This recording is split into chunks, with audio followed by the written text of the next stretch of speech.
दी छोड़ सतगुरु रामपाल जी परमेश्वर जी की जय हो।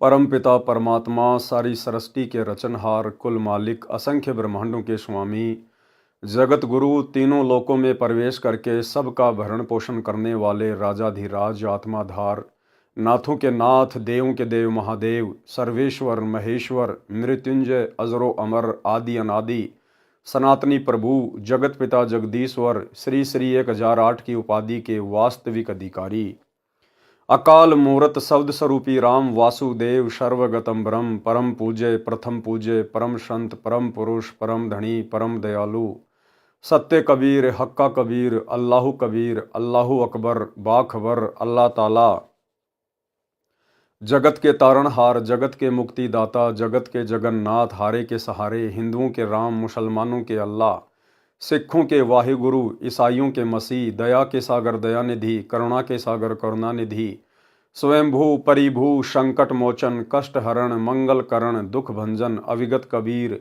निर्विकार निर्विषम परमात्मा अलय अलेख सतगुरु आदि अनादि सतगुरु असली मर्यादा पुरुषोत्तम असली राम असली कृष्ण असली घनश्याम असली मुरारी राजाओं के राजा महाराजाओं के महाराजा शहंशाहों के शहंशाह सम्राटों के सम्राट भगवानों के भगवान अल्लाहों के अल्लाह प्रभुओं के प्रभु मसीहाओं के मसीह सच्चे वाहे गुरु बाबाओं के बाबा पीरों के पीर सेठों के सेठ जगत सेठ सावड़सा सेठ सर्वगुण संपन्न अनंत कोटि कलाओं के स्वामी अनंत कोटि ब्रह्मांडों के नायक योगियों में महायोगी ध्यानियों में महाध्यानी सिद्धों में परम सिद्ध ज्ञानियों में तत्वज्ञानी ब्रह्म ज्ञानी महाज्ञानी परम ज्ञानी सर्वश्रेष्ठ ज्ञानी विज्ञानी युवा कबीर समरथ कबीर असमवात अमित ओजा सच्चे रहनुमा करीम अल्लाह सुभान अल्लाह दुनिया के अंतिम पैगंबर 8 सितंबर 1951 से गांव धनाना जिला सोनीपत हरियाणा भारतवर्ष की पावन भूमि पे प्रकट रियल कल की भगवान श्री नारायण साकार हरि श्री बाबा साहिब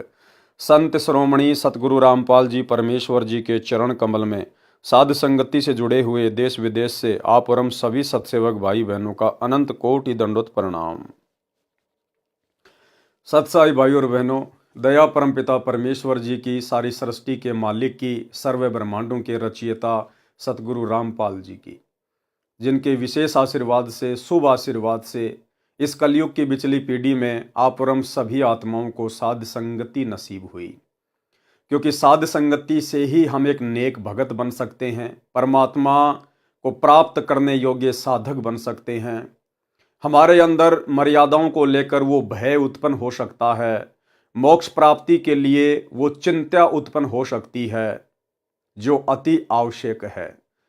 अन्यथा जो भाई बहन साध संगति से नहीं जुड़े हुए हैं, जो वर्तमान समय 2024 तक भी काल प्रेरित सतलोक आश्रम मैनेजमेंट हरियाणा वालों के पीछे ही लगे हुए हैं, गुरुदेव के कलयुगी परिवार के पीछे उनके बेटा बेटी भाई बंधु रिश्तेदारों के पीछे लगे हुए हैं, आप उन भाई बहनों के आचार विचार व्यवहार उनका बोलना चलना उठना बैठना उनकी नियम मर्यादा आप जी देख सकते हैं। यदि कभी आपकी उनसे मुलाकात हो जाए तो आपको पता चलेगा कि साध संगति यदि दिन है तो आश्रमों से जुड़े हुए भाई बहन रात्रि हैं।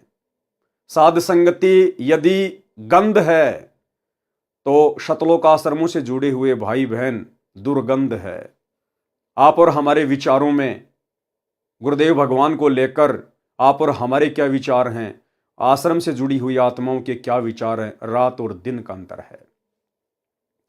और जैसा कि दास आए दिन आप जियों को शतलोक आश्रम मैनेजमेंट हरियाणा के कुकर्मों के विषय में अवगत करवाता ही रहता है कि सतलोक आश्रम मैनेजमेंट हरियाणा ने अर्थात गुरुदेव जी के कलयुगी परिवार ने, उनके बेटा बेटी भाई बंधु रिश्तेदारों ने, इन कोऑर्डिनेटरों ने गुरुदेव भगवान के 2014 बरवाला कांड के बाद इसार जेल जाने के बाद इन्होंने संगत की एक भी मर्यादा सुरक्षित नहीं रखवाई है। इन्होंने हर प्रकार की मर्यादाएं तुड़वा डाली है, क्योंकि ये लोग काल के पक्के एजेंट हैं। इन्होंने केवल अपने इष्ट को प्रसन्न करना है और शतलोक आश्रम मैनेजमेंट हरियाणा का इष्ट है ज्योति निरंजन। भाई और बहनों, भक्ति मार्ग की एक सबसे बड़ी गलती परमात्मा ने बताई है कि भाई और तो चलो छोटी मोटी गलतियां तुम्हारी माफ की जा सकती हैं, जैसे किसी ने शराब पी ली, किसी ने गलती से मांस खा लिया, किसी ने कोई चोरी कर दी, छोटी मोटी और कोई हरकत कर दी, वो तो क्षमा योग्य हैं।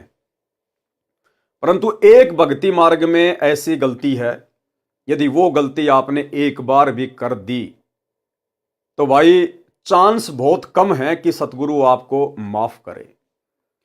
और वो गलती है 100 वर्ष सतगुरु की पूजा, एक दिन आन उपासी, वो अपराधी आत्मा फिर पड़े काल की फांसी।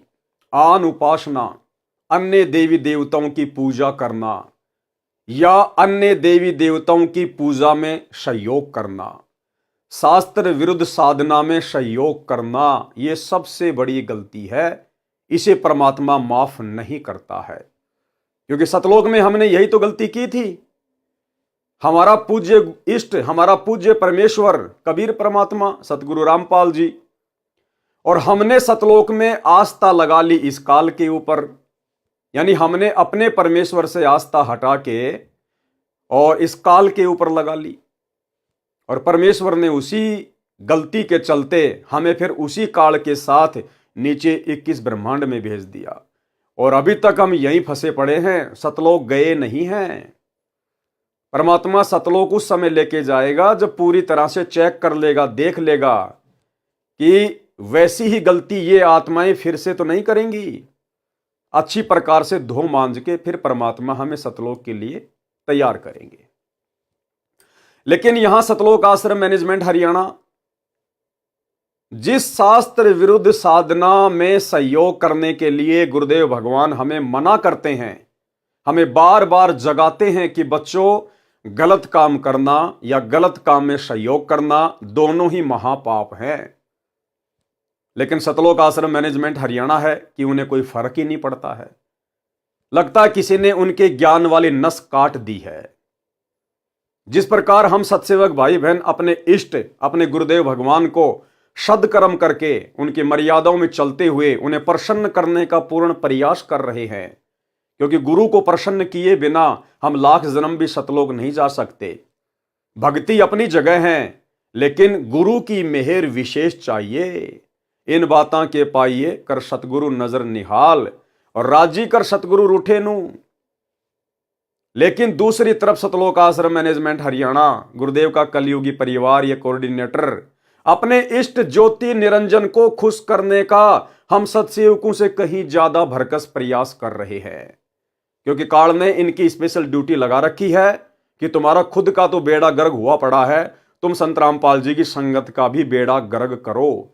ये स्पेशल काल के एजेंट है, काल के दूत है, क्योंकि सूक्ष्म रूप में कबीर परमेश्वर और ज्योति निरंजन की लड़ाई चल रही है, और धरातल पर उन दोनों के एजेंट आपस में लड़ रहे हैं ज्ञान आधार से।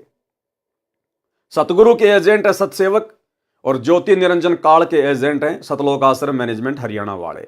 और सन 2014 बरवाला कांड के बाद से इन दोनों ही ग्रुपों में, क्योंकि संत रामपाल जी की संगत में 2 पार्ट हो चुके हैं, सबको पता है। एक पार्ट जो बिल्कुल अज्ञान और पाखंड के ढेर पे बैठा है, सतलोक आश्रम मैनेजमेंट हरियाणा। दूसरा ग्रुप साध संगति, जो अपने गुरु को प्रसन्न करने का हर संभव प्रयास करते हैं। वो भले खुद टूट जाएंगे, लेकिन मर्यादा टूटने नहीं देंगे। तो भाई और बहनों, 2025 शुरू हो चुकी है, और सतलोक आश्रम मैनेजमेंट हरियाणा के घटिया कुक्रम रुकने का नाम नहीं ले रहे हैं। अभी कुछ ही दिन पहले सतगुरु रामपाल जी के बड़े लड़के ने समाज के साथ में, विशेषकर जाट समाज के साथ में, क्योंकि सतगुरु रामपाल जी के बेटे की जाति है जाट जाति, उसकी जीव जाति नहीं है, उसकी जाट जाति है, और उसका कोई भगत समाज नहीं है, उसका जाट समाज है। और वो केवल अपने जाट समाज को, अपने जाट भाइयों को प्रसन्न करने में काल प्रेरणा से दिन रात लगा हुआ है, कोई भी मौका नहीं चूकता है। कुछ ही दिन पहले हम सत्सेवक भाई बहनों ने उन लोगों को समझाने के लिए एक वीडियो बनाया था कि भाई आप ये क्या कुकर्म कर रहे हो। ये समाज के लिए धर्मशाला बनवाना, समाज वालों के साथ भाईचारा निभाना, ये भक्ति मार्ग में नहीं चलता। अब हमारी जाति जाट जाति नहीं है, अब हमारी जाति जीव है। हमें अपनी औकात का पता चल जाना चाहिए। अगर मर्यादा में नहीं रहे, सतगुरु के वचन को इसी प्रकार तोड़ते रहे, तो गधे बना के छोड़ दिए जाएंगे, गधे बना के। धनाना की गलियों में घूमोगे, फिर तुम्हारा गधा समाज होगा, गधा समाज। लेकिन भाई और बहनों, आप और हमारी बातों का इनके ऊपर कोई असर नहीं हुआ। और भला हो भी कैसे, जब ये लोग अपने बाप की बातों को, सतगुरु रामपाल जी परमेश्वर जी के सत्संगों को सीरियस नहीं ले रहे हैं, तो भला आप और हम सत्सेवक कौन से खेत की मूली हैं जो हमारी बात ये मानेंगे। तो हमने तो प्रयास किया था इनको समझाने के लिए, वीडियो बनाकर, कि हो सकता सुधर जाएं, आगे से ऐसी घटिया हरकत ना करें, ना खुद के कर्म फोड़ें और ना बेचारी भोली भाली संगत जो इनको भगत मानकर ज्योति पाठ और दान का पैसा इन आश्रमों में दे रही है, और उसी भोली भाली संगत के दान का दुरुपयोग ये जाट धर्मशाला बनवाने में, स्टेडियम बनवाने में, हॉस्पिटल बनवाने में, राजनीति करने में जो बर्बाद करवाया जा रहा है, तो बेचारी संगत के भी कर्म फूटने से बचें। लेकिन भाई और बहनों, कहते हैं कि गधे की आंख में जितना घी डालोगे वो उतना ही तुमसे नाराज होगा कि भाई ये तो मेरी आंख फोड़ने के लिए आ रहा है, क्योंकि गधे को ये नहीं पता कि आंख में घी डालने का मतलब क्या होता है, लेकिन वो तो उल्टा ही सोचेगा। तो आप और हम भगत भाई बहनों की बातों का सतगुरु रामपाल जी परमेश्वर जी के कलयुगी परिवार पे, इन कोऑर्डिनेटरों पे, आश्रम संचालकों के ऊपर कोई असर नहीं हुआ। उल्टा उन्होंने एक नया कांड और कर दिया, एक नया कांड और कर दिया उन्होंने। हाल ही कल ही इन्होंने क्या किया है, हरियाणा के सोनीपत जिले के गोहाना तहसील में, क्योंकि जो गांव धनाना है वो गोहाना तहसील के अंतर्गत आता है, और मुझे तो भाई और बहनों समझ में नहीं आ रहा कि सतगुरु रामपाल जी परमेश्वर जी का कलयुगी परिवार, विशेषकर उनके दोनों बेटे और उनका भाई, ये सारा का सारा भगत समाज का पैसा ये हरियाणा के गोहाना के भगतों के ऊपर ही क्यों लुटा रहे हैं। विशेषकर सोनीपत के अंदर ही ये लोग क्यों इस प्रकार के कुकर्म कर रहे हैं। मुझे लगता है इनको आने वाले विधानसभा चुनाव में चुनाव लड़ना है, या तो सतगुरु रामपाल जी के बड़े बेटे को या फिर सतगुरु रामपाल जी के भाई को। तो पहले से ये लोग अपना वोट बैंक तैयार करने में लगे हुए हैं, लोगों को प्रसन्न करने में लगे हुए हैं, ताकि हमें वोट मिल जाएं और हम छोटे मोटे कोई विधायक बन जाएं। अन्यथा क्यों फिर ये इस प्रकार की मर्यादा तोड़ेंगे। ये कुकर्म, ये घटिया और नीच कर्म, शास्त्र विरुद्ध कर्म सतगुरु रामपाल जी परमेश्वर जी ने तो अपने भक्ति इतिहास में 30 वर्ष हो चुके हैं कभी भी नहीं किया। हमेशा हमें इन शास्त्र विरुद्ध कुकर्मों से दूर रहने की सलाह दी है, लेकिन आज उनका परिवार खुलेआम कर रहा है। हरियाणा के गोहाना में कोई दादा गोसाई गौशाला है, और उस गौशाला में गोहाना के उन लोगों ने, जो उस गौशाला के जो मेंबर हैं, उन सभी लोगों ने मिलकर ये हवन करवाया। ये वाला हवन, आप और हमारे वाला हवन नहीं, जो गुरुदेव ने हमें शास्त्र अनुकूल साधना बताई है ना, कि अपने घर के एक कोने में छोटा सा दीपक ले आओ, उसमें 100 ग्राम, 50 ग्राम, आधा किलो घी डाल दो, और उसमें खड़ी जो है वो बत्ती लगा दो, गाय या भैंस का घी होना चाहिए। वो हो गया हमारा हवन, जो कि शास्त्र अनुकूल है। लेकिन ये दादा गोसाई गौशाला में, गोहाना में, इन लोगों ने एक हवन यज्ञ का आयोजन किया।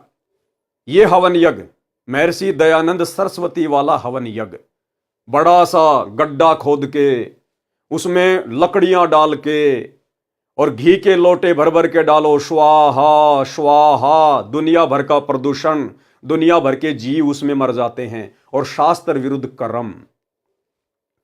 तो गोहाना में वो दादा गोसाई गौशाला वाले मेंबर वो मिलके अपना हवन यज्ञ कर रहे थे। हो सकता है वो सालाना इस प्रकार का यज्ञ उस गौशाला में करवाते हैं, इस मकसद से कि लोग इस अनुष्ठान के बहाने आएंगे और यहां पर कुछ दान धर्म करके जाएंगे। उस गौशाला के पीछे उन लोगों का भी जो है वो परिवार चलता है, और थोड़ी बहुत वहां पर गायों की सेवा भी हो जाती है। तो वो लोग तो स्वाभाविक है, दुनिया भर की गौशाला है, दुनिया भर के लोग हैं, वो अपना शास्त्र विरुद्ध अनुष्ठान करवाते ही रहते हैं। तो गौशाला के लोग अपना शास्त्र विरुद्ध अनुष्ठान करवा रहे थे। ये 12 जनवरी 2025 की बात है। ये शास्त्र विरुद्ध हवन वहां पर हो रहा था। और भाई और बहनों, अब आप आगे जो सुनेंगे तो आप सत्सेवक भाई बहनों के तो दिमाग की बत्ती हिल जाएगी, क्योंकि आप और हमें तो गुरु की मर्यादाओं का पता चल गया है। और बाकी जो आश्रमों से जुड़े हुए भाई बहन हैं, उनके तो सिर में जू भी नहीं रेंगेगी, जू भी, क्योंकि उनकी बुद्धि पे काल बैठा है। उनके अंदर इतना बुद्धि विवेक काल ने छोड़ा ही नहीं है कि वो विचार कर सकें। उन्हें खुद की मर्यादाओं का नहीं पता, भला अन्य बातें वो क्या करेंगे। तो सतलोक आश्रम मैनेजमेंट हरियाणा ने, सतगुरु रामपाल जी परमेश्वर जी के कलयुगी परिवार ने, आश्रम संचालकों ने, जहां पर यह शास्त्र विरुद्ध हवन यज्ञ हो रहा है, इन्होंने जाकर वहां पर उस गौशाला में भंडारा लगा दिया, भंडारा देसी घी का। गुरुदेव के बड़े लड़के ने जाकर कहा कि जी आप ये हवन यज्ञ करो, आप गौशाला में शास्त्र विरुद्ध कुकर्म करो, आप ये अनुपासना करो, और जी भंडारा हम लगाएंगे संत रामपाल जी की तरफ से, सतलोक आश्रम धनाना की तरफ से देसी घी का भंडारा लगाएंगे, चाहे आप कितने भी आदमी क्यों ना बुलवा लीजिए। तो जगत वालों को क्या चाहिए भाई और बहनों, वो तो बड़े प्रसन्न होंगे कि जी हमारा तो खर्चा ही कम हो गया, हम 2 पैसे कमाने के लिए तो ये हवन यज्ञ कर रहे हैं ताकि लोग आए, इस बहाने 2 पैसे देकर जाएं, और हमारा तो खर्चा ही बच गया। अरे इतना बड़ा भंडारा 2-3 हजार आदमियों का, और यदि सतगुरु रामपाल जी का बेटा करवा रहा है तो उससे अच्छी बात और क्या हो सकती है। तो भाई समाज वाले जिनको संत रामपाल जी का ज्ञान नहीं, संत रामपाल जी की मर्यादाओं का ज्ञान नहीं, वो तो प्रसन्न ही होंगे जब उन्हें जाकर कोई इस प्रकार से सहयोग करेगा तो। लेकिन भाई सतगुरु रामपाल जी के विधान अनुसार, उनके सत्संगों के अनुसार ये आन उपासना में सहयोग करने में आता है, आन उपासना में सहयोग करने में। और देखो काल ने कितनी भयंकर चाल चली। काल को पता था कि सीधे सीधे तौर पर ये भगत सतगुरु से ज्ञान लेने के बाद मेरे जाल में नहीं फंसेंगे। काल ने सूक्ष्म चाल चली, सूक्ष्म चाल, और काल ने खड़ा कर दिया बरवाला कांड के बाद गुरुदेव के परिवार को। और इस नादान संगत ने उन काल एजेंटों के ऊपर केवल यह सोचकर अंधविश्वास कर लिया कि ये गुरुजी का भाई है, ये गुरुजी की बेटी है, ये गुरुजी की पत्नी है, ये गुरुजी के बेटे हैं, और ये तो बड़े बड़े कोऑर्डिनेटर हैं जो आश्रम में रहा करते थे गुरुजी के पास 24 घंटे। इस मूर्ख संगत ने इन काल एजेंटों पर आंख बंद करके अंधविश्वास कर लिया।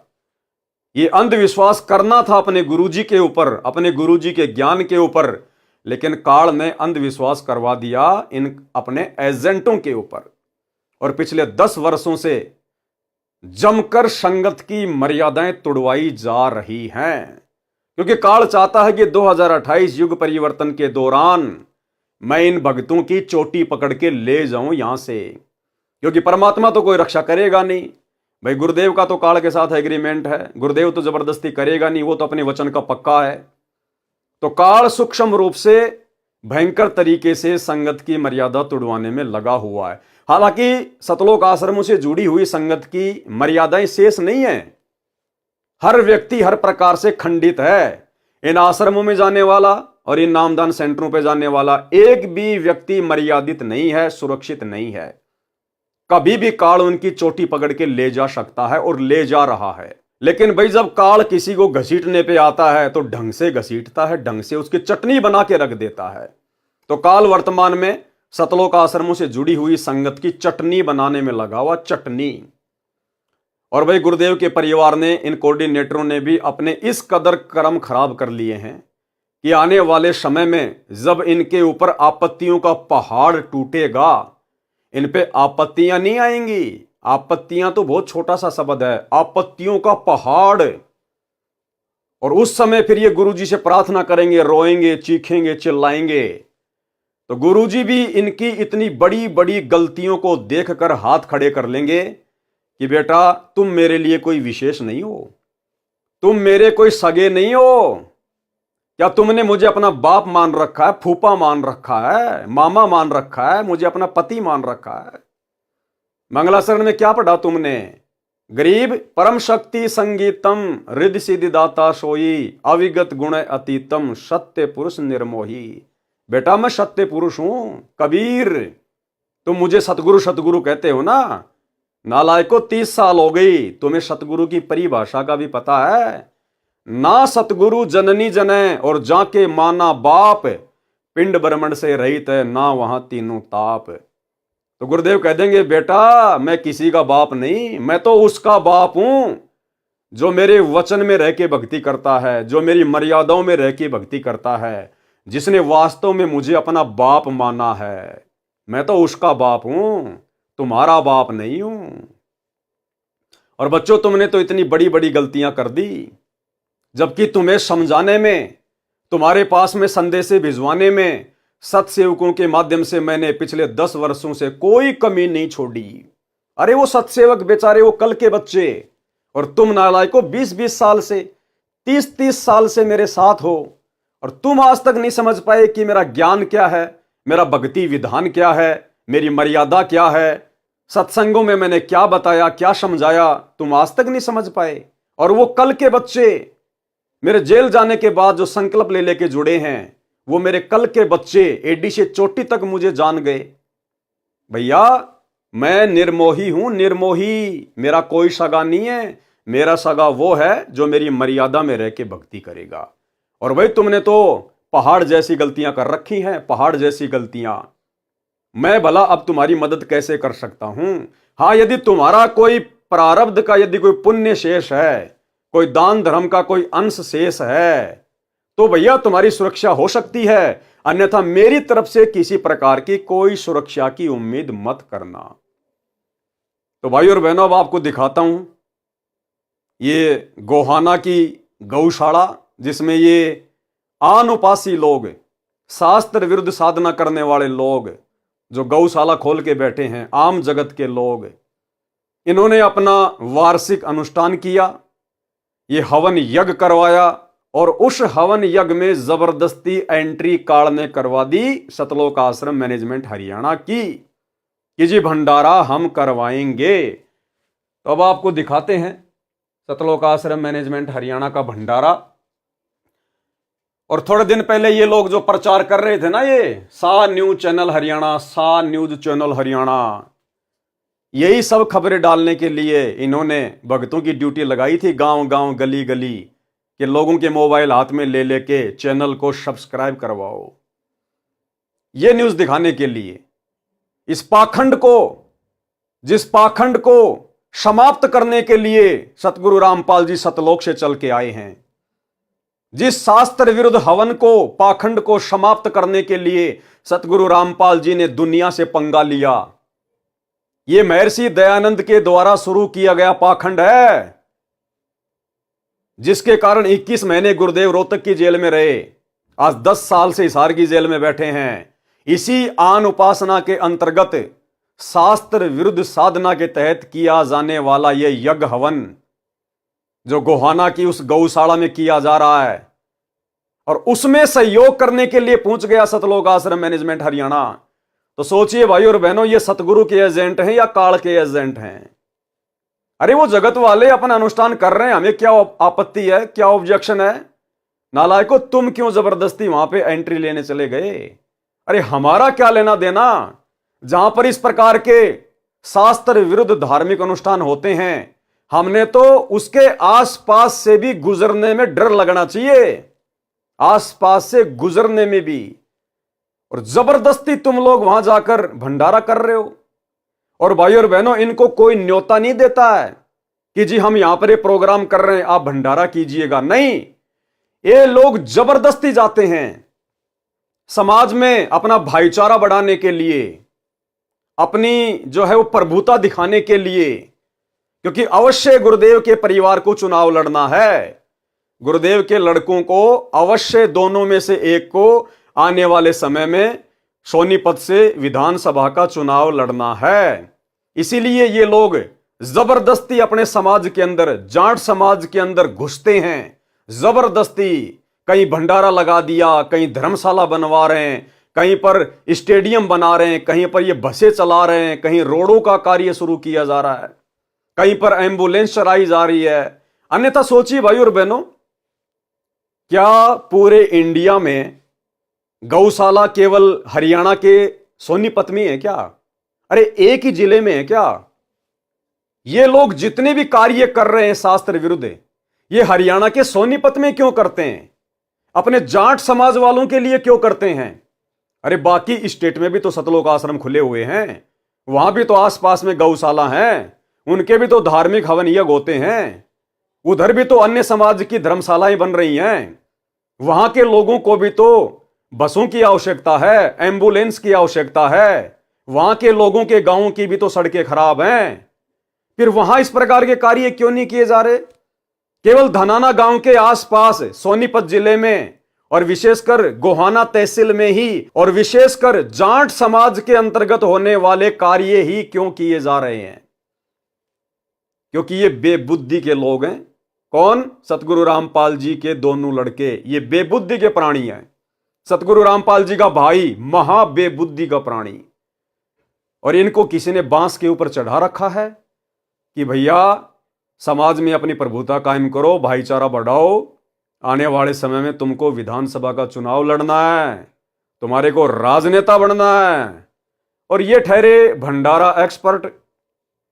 संत रामपाल जी का परिवार केवल भंडारा एक्सपर्ट है, भंडारा एक्सपर्ट है।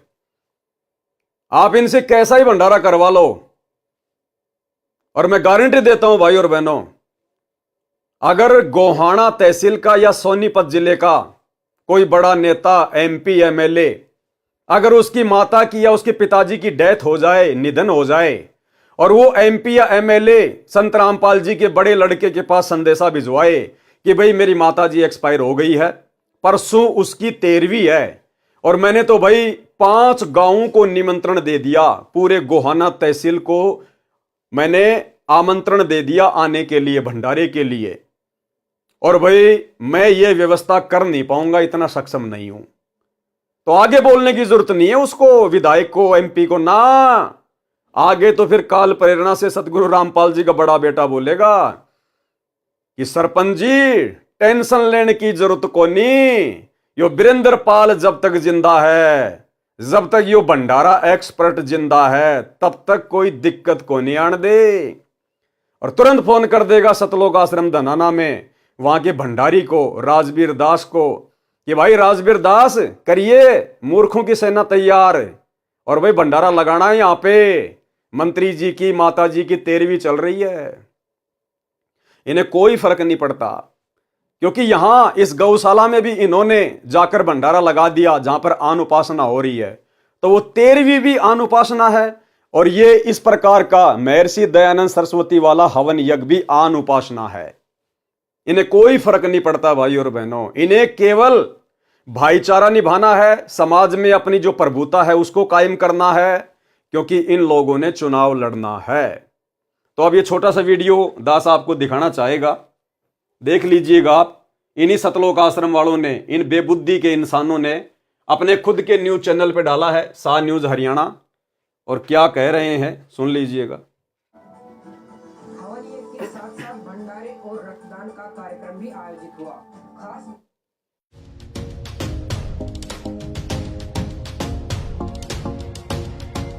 बीते रविवार 12 जनवरी को सोनीपत के गोहाना के ओल्हाना गांव में स्थित दादा गोसाई गौशाला में हवन यज्ञ का कार्यक्रम किया गया। हवन यज्ञ के साथ साथ भंडारे और रक्तदान का कार्यक्रम भी आयोजित हुआ। खास बात ये रही कि आने वाले लोगों के लिए भंडारे की व्यवस्था संत रामपाल जी महाराज की तरफ से की गई। लगभग 2000 लोग इस कार्यक्रम में शामिल हुए।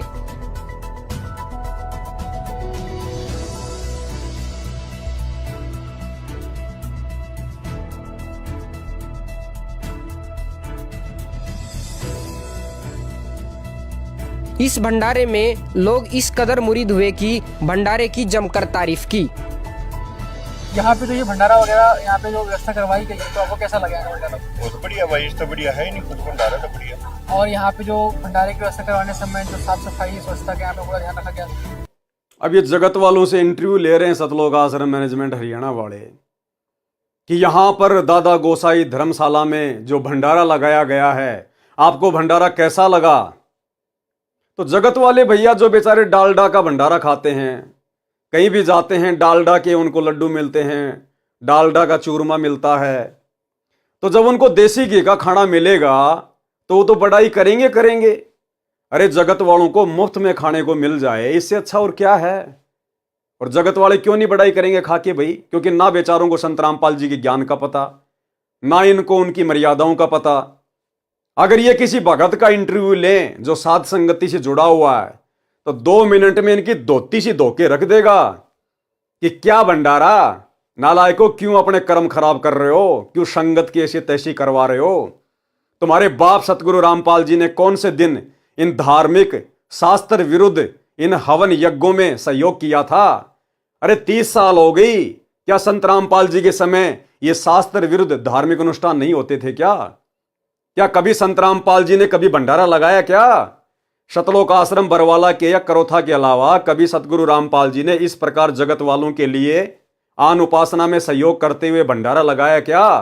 क्यों अपने कर्म फोड़ रहे हो, भक्ति कर लो बैठ के। ये काल तुम्हारे सिर पर खड़ा होके नंगा नाच रहा है, आने वाले समय में तुम्हारी दुर्गति करवाएगा। लेकिन ये बेचारे इन लोगों के इंटरव्यू लेते हैं जो उस भंडारे में खाना खाते हैं। अब देसी घी का भंडारा खा के आदमी बुराई थोड़ी करेगा। और वैसे भी ये जगत वाले बेचारे, इनको क्या पता संत रामपाल जी का क्या नियम है, क्या मर्यादा है। तो ये इनके इंटरव्यू ले रहे हैं और फिर अपनी जो है वो प्रभुता के लिए फिर अपने न्यूज चैनल पे डालते हैं। इनको इतनी भी शर्म नहीं है कि नालायकों, जब भगत समाज इन वीडियो को देखेगा तो सारे तो तुम्हारी तरह काल प्रेरित नहीं है, सारे तो तुम्हारी तरह कोई बेबुद्धि वाले नहीं है। इन आश्रमों में भी बहुत अच्छी अच्छी आत्माएं फंसी हुई हैं। कोई तो विचार करेगा। तो ये बुद्धि भी भाई और बहनों परमात्मा ने इनकी ऑफ कर रखी है कि ये नालायक तो संभलने वाले नहीं है, सुधरने वाले नहीं है। मेरे बेटा बेटी भाई बंधु रिश्तेदार कोऑर्डिनेटर, ये तो सुधरने वाले नहीं है। इनको तो अगले जन्म में गधा बनना ही बनना है। इन्होंने तो भयंकर अपने कर्म फोड़ लिए। लेकिन इन लोगों के द्वारा काल जो कुकर्म करवा रहा है, कम से कम इन वीडियो को देखकर उन आश्रमों में जाने वाली संगत में से कुछ भाई बहन तो समझेंगे। वो तो इन लोगों को ज्योति पाठ और दान का पैसा देके इन मर्यादा विहीन लोगों के संचालन में इन आश्रमों में जा जाके अपने कर्म फोड़ने से बचेंगे। बस यही चाहते हैं परमात्मा कि मेरी आत्माएं उन आश्रमों से निकल जाएं इनके कुकर्मों को देखकर। इसलिए परमात्मा इनकी बुद्धि ऑफ कर देते हैं और इन्हीं के कुकर्मों के वीडियो इन्हीं के हाथों से इन्हीं के चैनल पर डलवा देते हैं। और वो वीडियो परमात्मा फिर मुझ दास तक पहुंचा देता है। दास फिर सतगुरु आशीर्वाद से उसका पोस्टमार्टम करके आप लोगों के सामने पेश कर देता है। फिर कल को कोई भी सतगुरुदेव भगवान को उलाना देने वाला नहीं होगा कि गुरुजी मुझे पता नहीं था, गुरुजी मुझे किसी ने बताया नहीं था। तो ये जगत वालों का इंटरव्यू ले रहे हैं। पूरा रामपाल महाराज जी की अनुयायियों का, उनके भक्तों का, उनके कार सेवकों का धन्यवाद करता हूं जिन्होंने ईमानदारी से अपनी ड्यूटी का पालन किया। बहुत बड़ा सराहनीय योगदान आप लोगों का रहा है, हम इसके लिए बधाई देते हैं। हमारी जो दादा गोसाई गौशाला आहुलाना के प्रांगण में, जिसके प्रधान जी बलवान सिंह सानिध्य में आज बहुत बड़ा कार्यक्रम, यहाँ पे हवन यज्ञ और भंडारे का आयोजन, एक सांस्कृतिक कार्यक्रम का एक बल डोनेशन किया। बहुत साथियों ने, युवा साथियों ने यहाँ पे रक्तदान शिविर में भाग लिया है। बहुत अच्छी खाने की व्यवस्था प्रधान जी ने, पूरी टीम ने यहाँ पे ईमानदारी से सब भाइयों ने मिलजुल कर काम किया। दर्शकों, अभी आपको दिखाया था हमने गौशाला, अभी हम आ चुके हैं भंडार घर में, जहाँ इस आदमी को तो आप जानते होंगे, ये लगभग 15-20 साल से सतगुरु रामपाल जी से जुड़ा हुआ है और विशेषकर इसको भंडारी की सेवा दी गई है सतलोक आश्रम धनाना में। वर्तमान में सतलोक आश्रम बरवाड़ा में भी ये भंडारे में सेवा करता था, भंडारी, और वर्तमान में ये धनाना आश्रम में भंडारी है। तो जहाँ भी कोई भंडारा करवाना होता है तुरंत इन जैसे लोगों को आगे कर दिया जाता है। तो भाई और बहनों, देखो इनको क्या समझा इन्होंने, क्या सीखा इन्होंने। अरे 20-20 साल, 25-25 साल सतगुरु की शरण में पड़े हैं और इनको अभी तक ये भी नहीं पता कि मर्यादा क्या है गुरु की। अगर हम इस प्रकार से शास्त्र विरुद्ध हवन यज्ञ में जाके भंडारा लगाएंगे, सहयोग करेंगे, तो हमारी मर्यादा बचेगी या टूटेगी। ये लोग तो बढ़ावा दे रहे हैं अनुपासना को। अरे जगत वालों को बढ़िया तो हवन देखने को मिल गया, बढ़िया उनको देसी घी का भंडारा मिल गया, तो क्यों पीछे हटेंगे वो लोग शास्त्र विरुद्ध साधना करने से। उनकी तो मौज हो रही है, अच्छी बात है, बढ़िया बात है। और इस पूरे वीडियो में अगर आपने नोट किया हो, इसने जिसके भी इंटरव्यू लिए हैं, कहीं कोई संत रामपाल जी के ज्ञान की बात नहीं कि जी आप संत रामपाल जी से नाम लेना चाहोगे क्या आप संत रामपाल जी के सत्संग सुनते हो क्या। आप जो भी बातें सुनोगे केवल यही, सर आपको भंडारा कैसा लगा, सर आपको भंडारे का टेस्ट कैसा लगा, सर भंडारे की व्यवस्था के बारे में, साफ सफाई के बारे में आप जी क्या कहना चाहेंगे। इसके अलावा और कोई पॉइंट नहीं, कोई बात नहीं।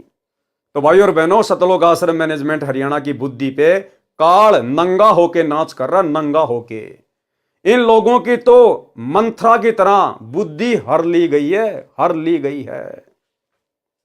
घर में जहाँ पे यहाँ पे भंडारे की व्यवस्था की गई है, आप मेरे पीछे देख सकते हो। यहाँ पे जो ये हवन यज्ञ हुआ था, उस हवन यज्ञ में यहाँ पे जो भंडारे की व्यवस्था की गई है। अब भंडारे की पूरी व्यवस्था के जो इंचार्ज है, हम उनसे बात करेंगे और सारी बातें जानने का ट्राई करेंगे। सर नमस्कार।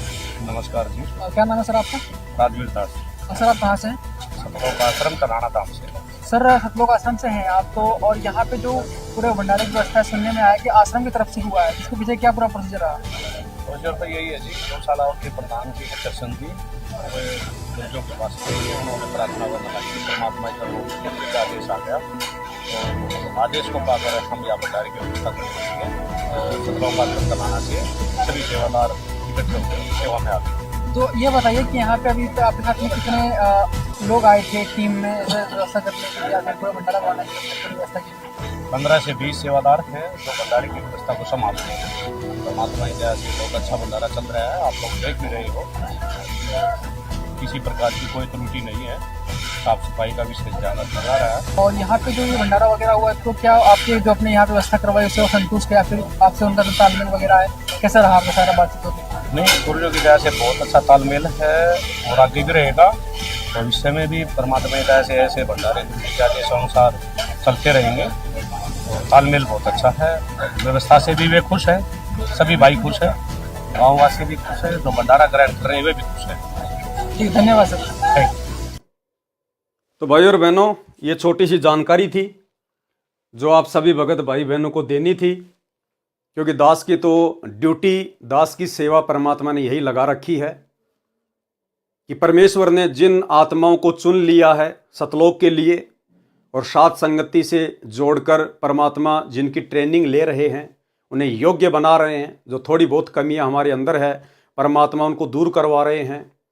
और ये सोने पे सुहागा भाई और बहनों, जब इन काल प्रेरित सतलोक आश्रम मैनेजमेंट हरियाणा वालों के कुकर्मों के वीडियो जब हमारे सामने आते हैं और जब हम इनके कुकर्मों को देखते हैं, जो कर्म ये लोग गुरुजी के भक्ति विधान के विपरीत करते हैं, तो आप और हमें शिक्षा मिलती है, आप और हमारे अंदर भय पैदा होता है।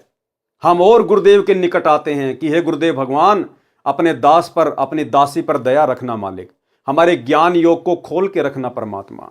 ये बंदी छोड़, हम कभी सौपन में भी आपकी मर्यादा तोड़ने का विचार अपने मन में भी ना लेकर आएं। जिस प्रकार ये आपके परिवार वाले सतलोक आश्रम मैनेजमेंट हरियाणा वाले ये धड़ल्ले से आपकी मर्यादाओं की धज्जियां उड़ा रहे हैं।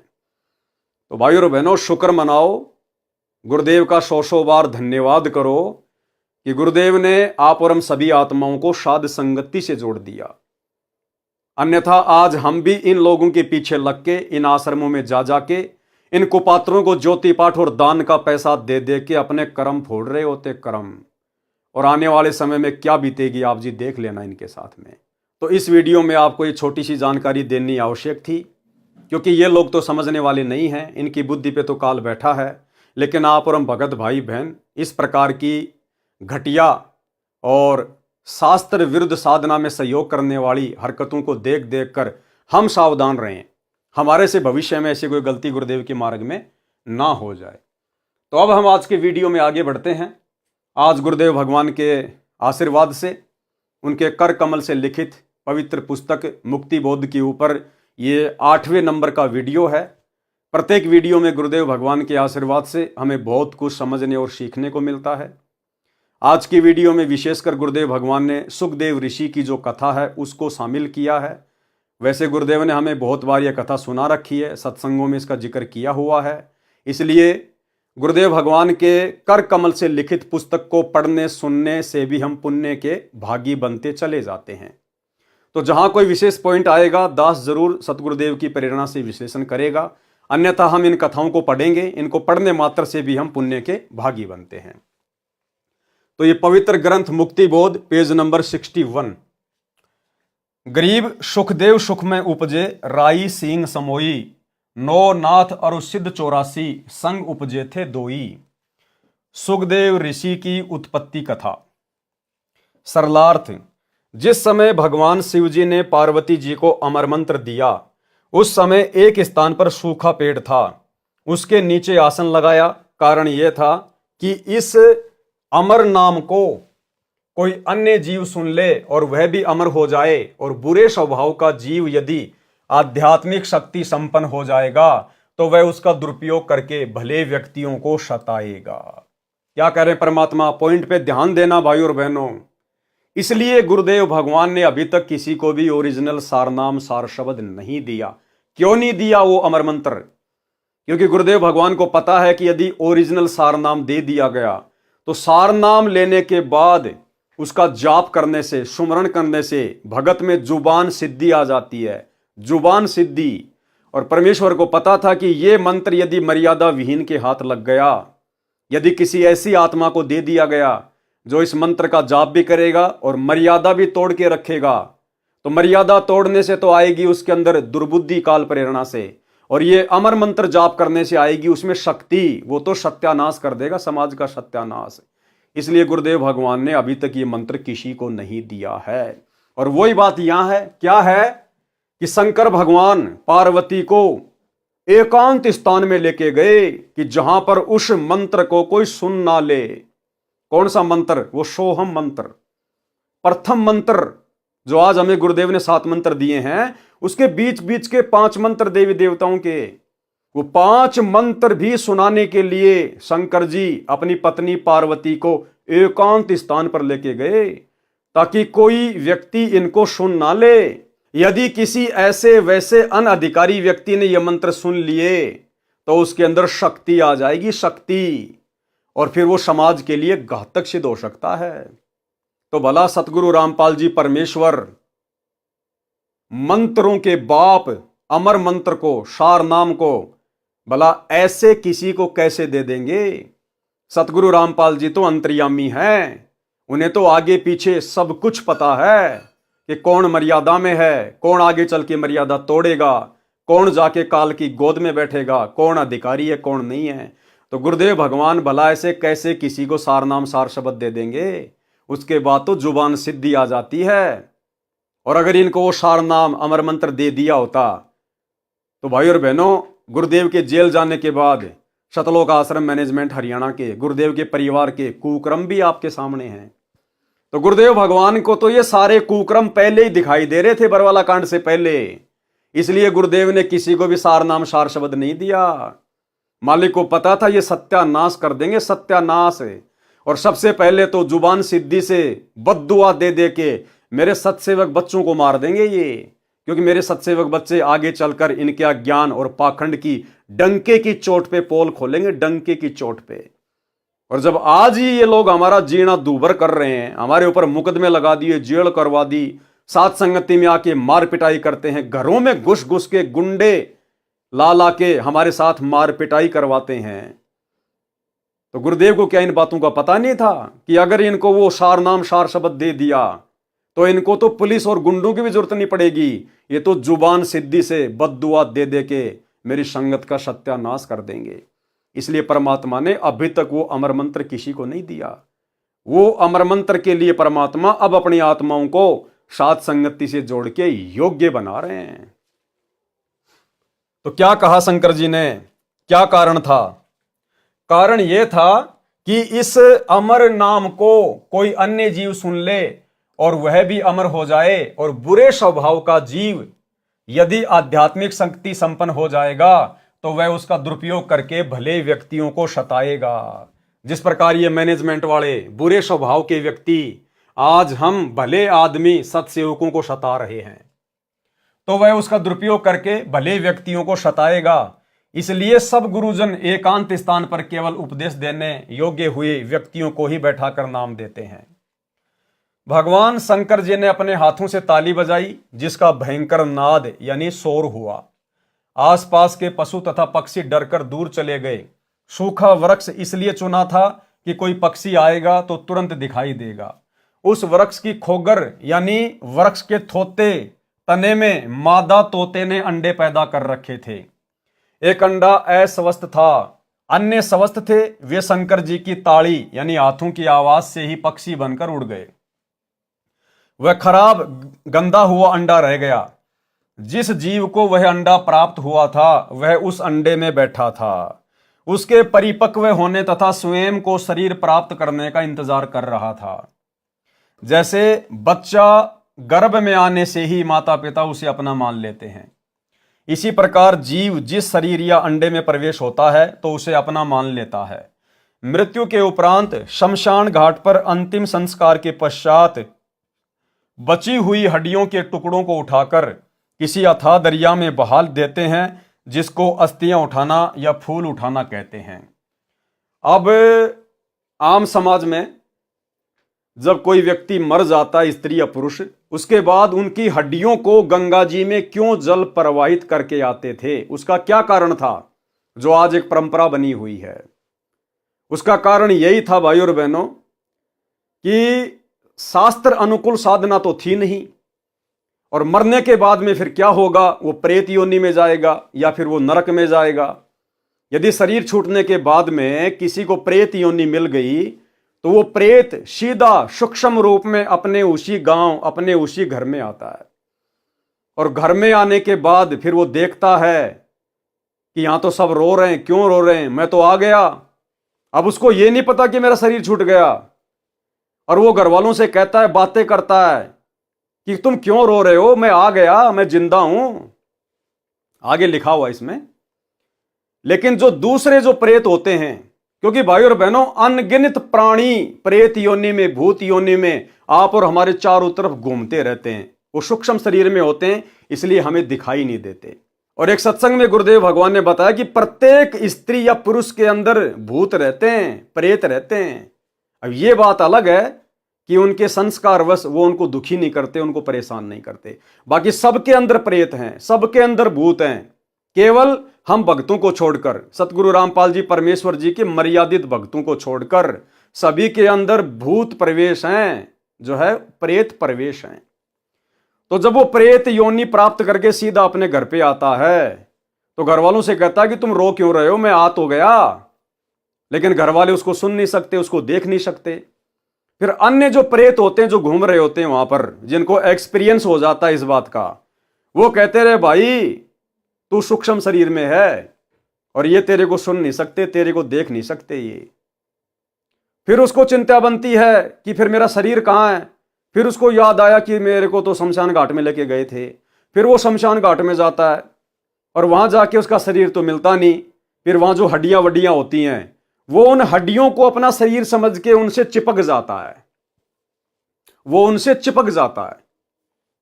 और फिर क्या करता है, वो अपने घर वालों को परेशान करता है, दुखी करता है, उनके काम धंधे में जो है वो नुकसान कर देता है, उनके जो है वो पशुओं में नुकसान कर देता है।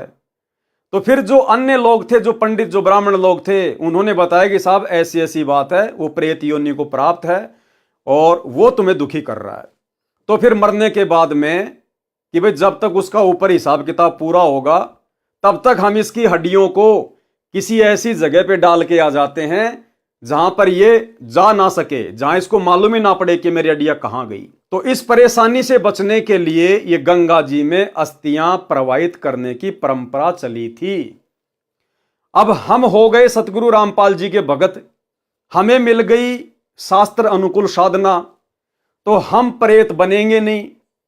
और जो हमारे परिवार के मेंबर हैं, जो रिश्तेदार हैं, जो सतगुरु रामपाल जी की भक्ति नहीं कर रहे, वो बनेंगे प्रेत। अगर वो प्रेत बनेंगे तो वो हमें किसी प्रकार का कोई नुकसान दे नहीं सकते, क्योंकि हम तो सतगुरु के शरण में हैं, हमारे ऊपर उनका कोई किसी प्रकार का प्रभाव नहीं होगा। तो ना तो हमने किसी भी उपदेशी भाई बहनों की अस्थियों को जलाने के बाद गंगा जी में डालना है, हमने छेड़ना ही नहीं, पड़ी रहो वहां पे, हमारे लिए कुछ नहीं है। ना हमने जमीन में दाबना, ना हमने कहीं उठा के फेंकना। भक्तों की हड्डियों को और रिश्तेदारों का तो फिर मतलब ही क्या रह गया, उनकी हड्डियों को उठाना, गंगा जी में ले जाना, हम इस पाखंड में सहयोग नहीं करेंगे।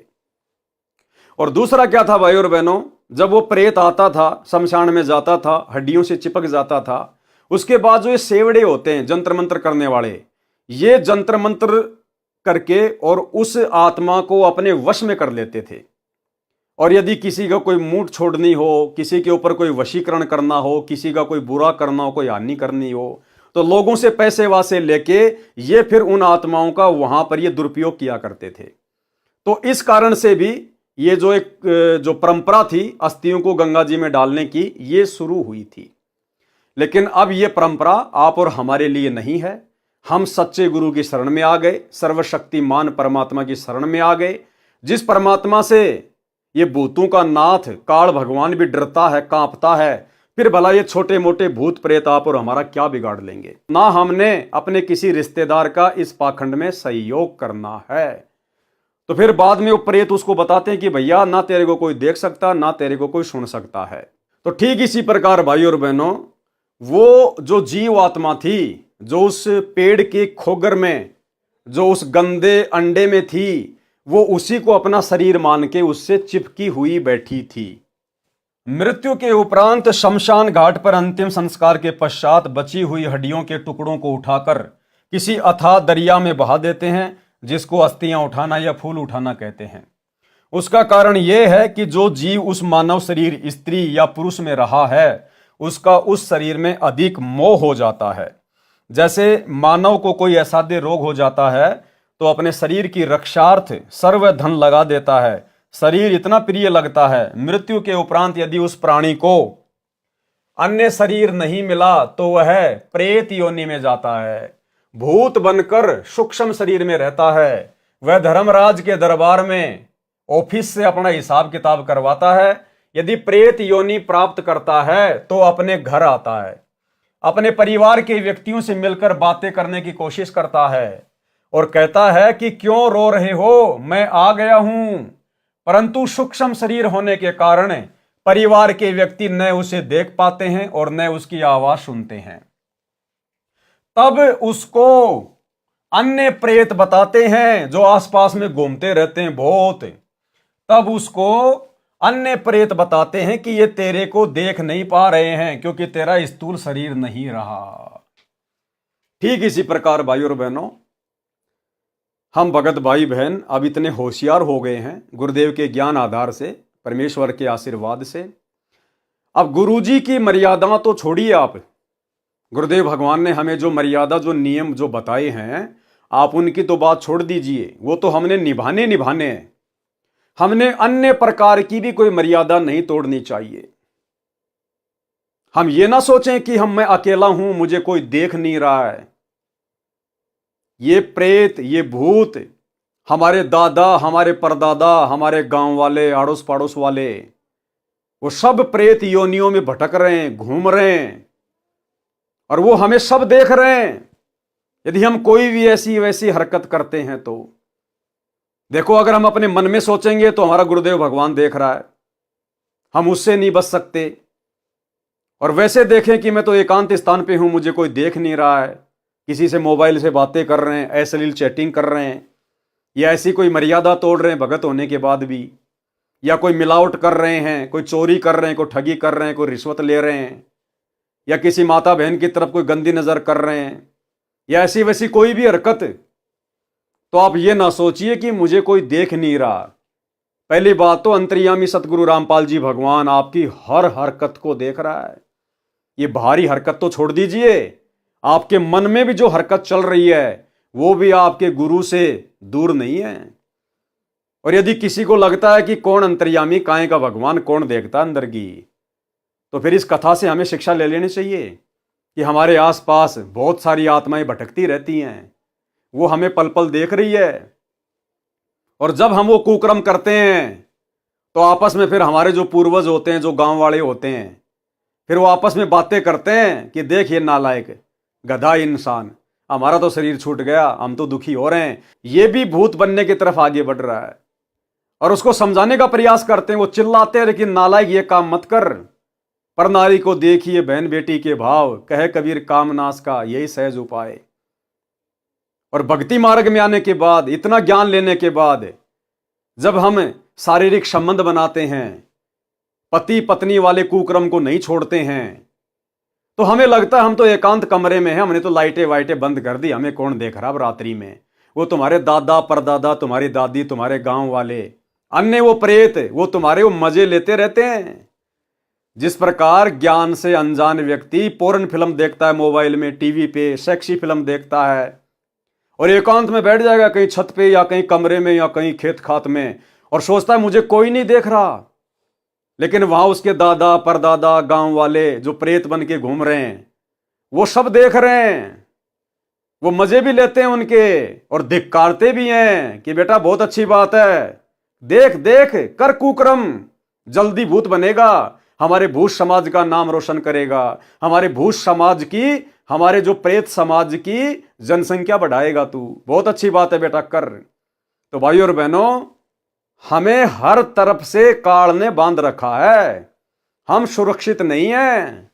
हमें लगता है कि मैं एकांत में हूं, मुझे कोई देख नहीं रहा है। हमारे ऊपर पल पल नजर हमारे गुरुदेव भगवान की तो है ही है, यहां की भी अन्य आत्माओं की हमारे ऊपर पल पल नजर रहती है। इसलिए ये ना सोचें कि मैं सुरक्षित हूं, सुरक्षित यहां कोई नहीं है। तब उसको अन्य प्रेत बताते हैं कि ये तेरे को देख नहीं पा रहे हैं क्योंकि तेरा स्थूल शरीर नहीं रहा। फिर वह प्रेत अपने शरीर की खोज में शमशान घाट पर जाता है, वहां शरीर जला दिया गया होता है, अपने शरीर की शेष बची अस्थियों को अपनी मानता है, उनसे चिपक कर रहता है। जब उन अस्थियों को उठाकर दरिया में बहाने जाते हैं तो भी वह जीव उनसे चिपका रहता है। जब दरिया में डाल देते हैं तो वह उनसे अलग हो जाता है। ज्यादातर प्रेत वहीं रह जाते हैं, कुछ एक उन परिवार वालों के साथ घर आ जाते हैं। यदि अस्थियां न उठाई जाए तो वह प्रेत बनकर शमशान घाट पर डेरा डाल लेता है। परंतु जिन्होंने परमेश्वर कबीर जी की शरण ले रखी है, किस परमेश्वर कबीर जी की? दाढ़ी मूंछ वाले परमेश्वर कबीर जी की नहीं, वो कागज का टुकड़ा मुर्दा फोटू कबीर जी की दाढ़ी मूंछ वाली, वो भला हमें क्या शरण देगी? असली कबीर परमेश्वर सतगुरु रामपाल जी की जिन्होंने शरण ले रखी है, उनके विषय में कहा जा रहा है। परंतु जिन्होंने परमेश्वर कबीर जी की शरण ले रखी है वे प्रेत नहीं बनते। अनुपदेशी यानी जिन्होंने सतगुरु रामपाल जी का नाम नहीं ले रखा है, जिन्होंने गुरु से नाम लेकर भक्ति नहीं की, वे प्रेत बनकर कभी शमशान पर, कभी घर या खेतों में या जो भी कारोबार होता है उसके आसपास घूमते रहते हैं, परिवार के सदस्यों को या अन्य को परेशान करते हैं। इसलिए नकली गुरुओं की बताई भक्ति से प्रेत बना, फिर उसको ठिकाने लगाने के लिए अस्थियां उठाकर दरिया में डालने की रीति यानी परंपरा शुरू कर दी। यदि कोई हरिद्वार हर की पौड़ी से वापस आ जाता और परिवार को परेशान करता तो उसकी गति कराने की परंपरा प्रारंभ कर दी।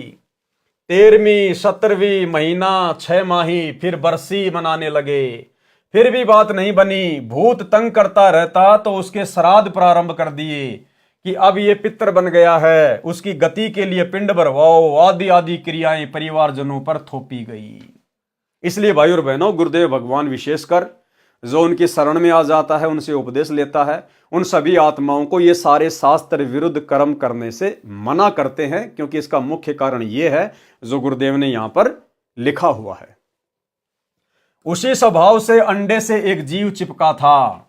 अब उस पेड़ की खोगर में एक गंदे अंडे में एक जीव उस अंडे को अपना मान के उससे चिपका हुआ था।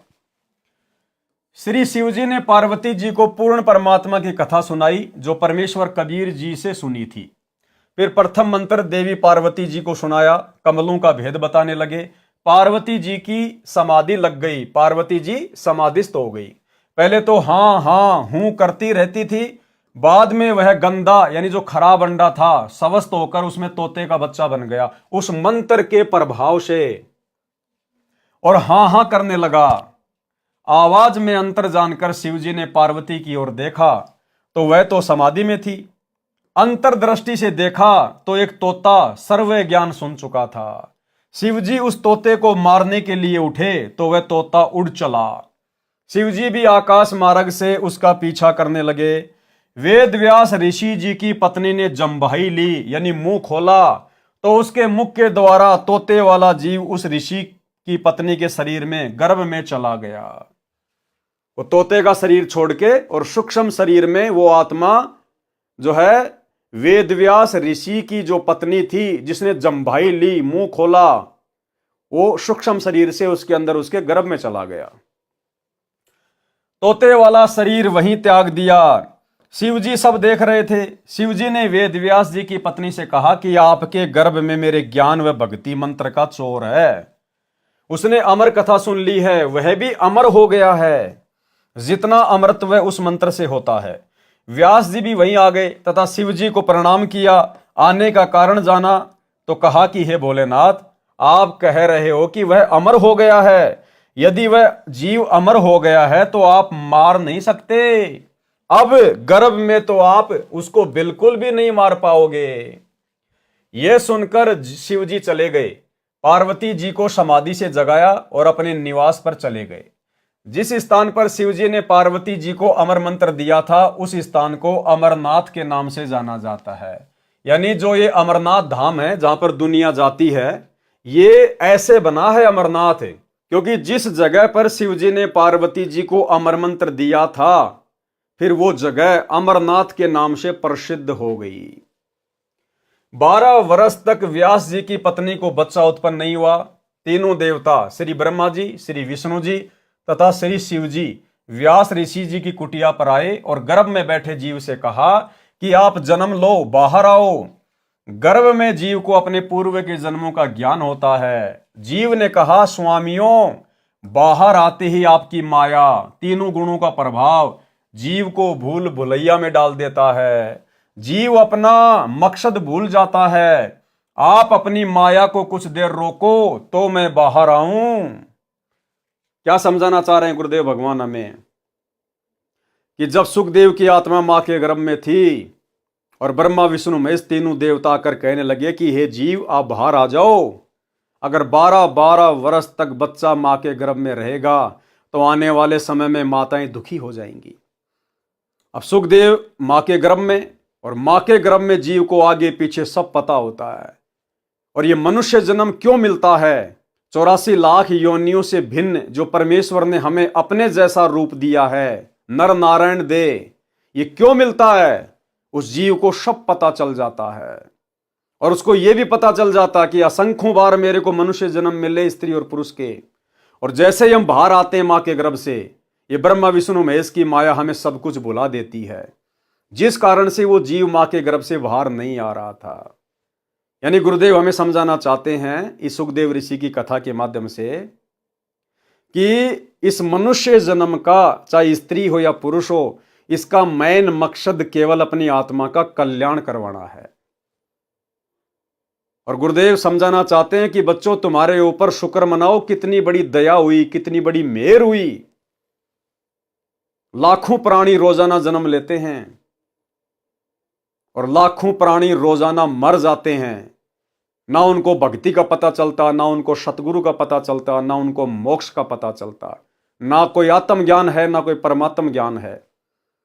और शुक्र मनाओ कि परमात्मा ने तुम्हें मां के गर्भ से बाहर आने के बाद ब्रह्मा विष्णु महेश की माया ने जो सब कुछ भुला दिया था, तुम्हें कुछ भी याद नहीं था। आम दुनिया की तरह तुम भी उसी जोड़ जुगाड़ में लग गए, 2 रोटी के चक्कर में। और तुम्हें सतगुरु ने आकर सब कुछ बताया, समझाया, तो शुक्र मनाओ। सुखदेव ऋषि को तो मां के गर्भ में भी सब कुछ पता था और मां के गर्भ से बाहर आने के बाद भी सब कुछ पता था। उसके बावजूद भी उसको सही रास्ता नहीं मिला, उसको सही भक्ति नहीं मिली, उसको तत्वदर्शी संत नहीं मिला और वापस काल के जाल में ही रहा।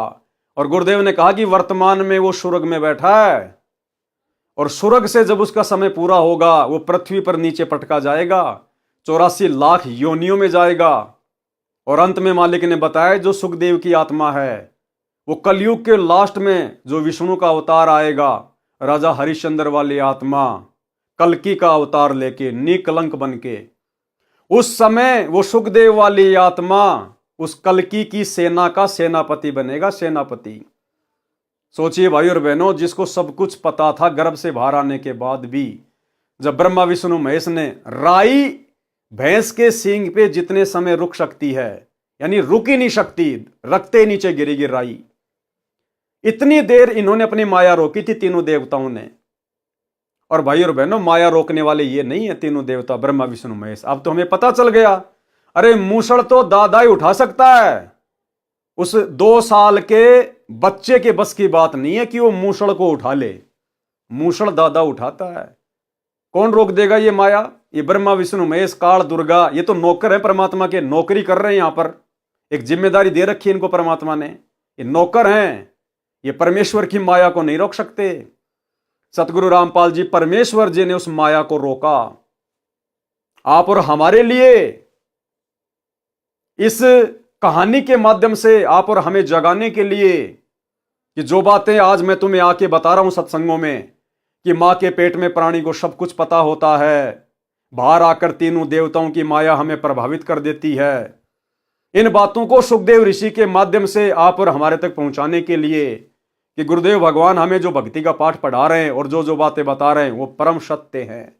और क्या हमारा मकसद होना चाहिए, ये मनुष्य जन्म प्राप्त करके हम अपने मकसद की ओर आगे बढ़ें।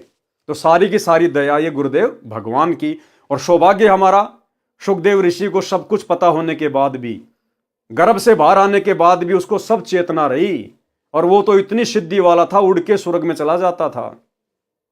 फिर भी भाई और बहनों, उसको भक्ति का वो मार्ग नहीं मिला, मोक्ष प्राप्ति का वो मार्ग नहीं मिला जो आप और हमें मिल गया। और वर्तमान कलयुग की पिछली पीढ़ी में भी उस आत्मा को वो भक्ति का मार्ग नहीं मिलेगा, क्योंकि वर्तमान में वो स्वर्ग में है, अभी उसकी कमाई शेष है।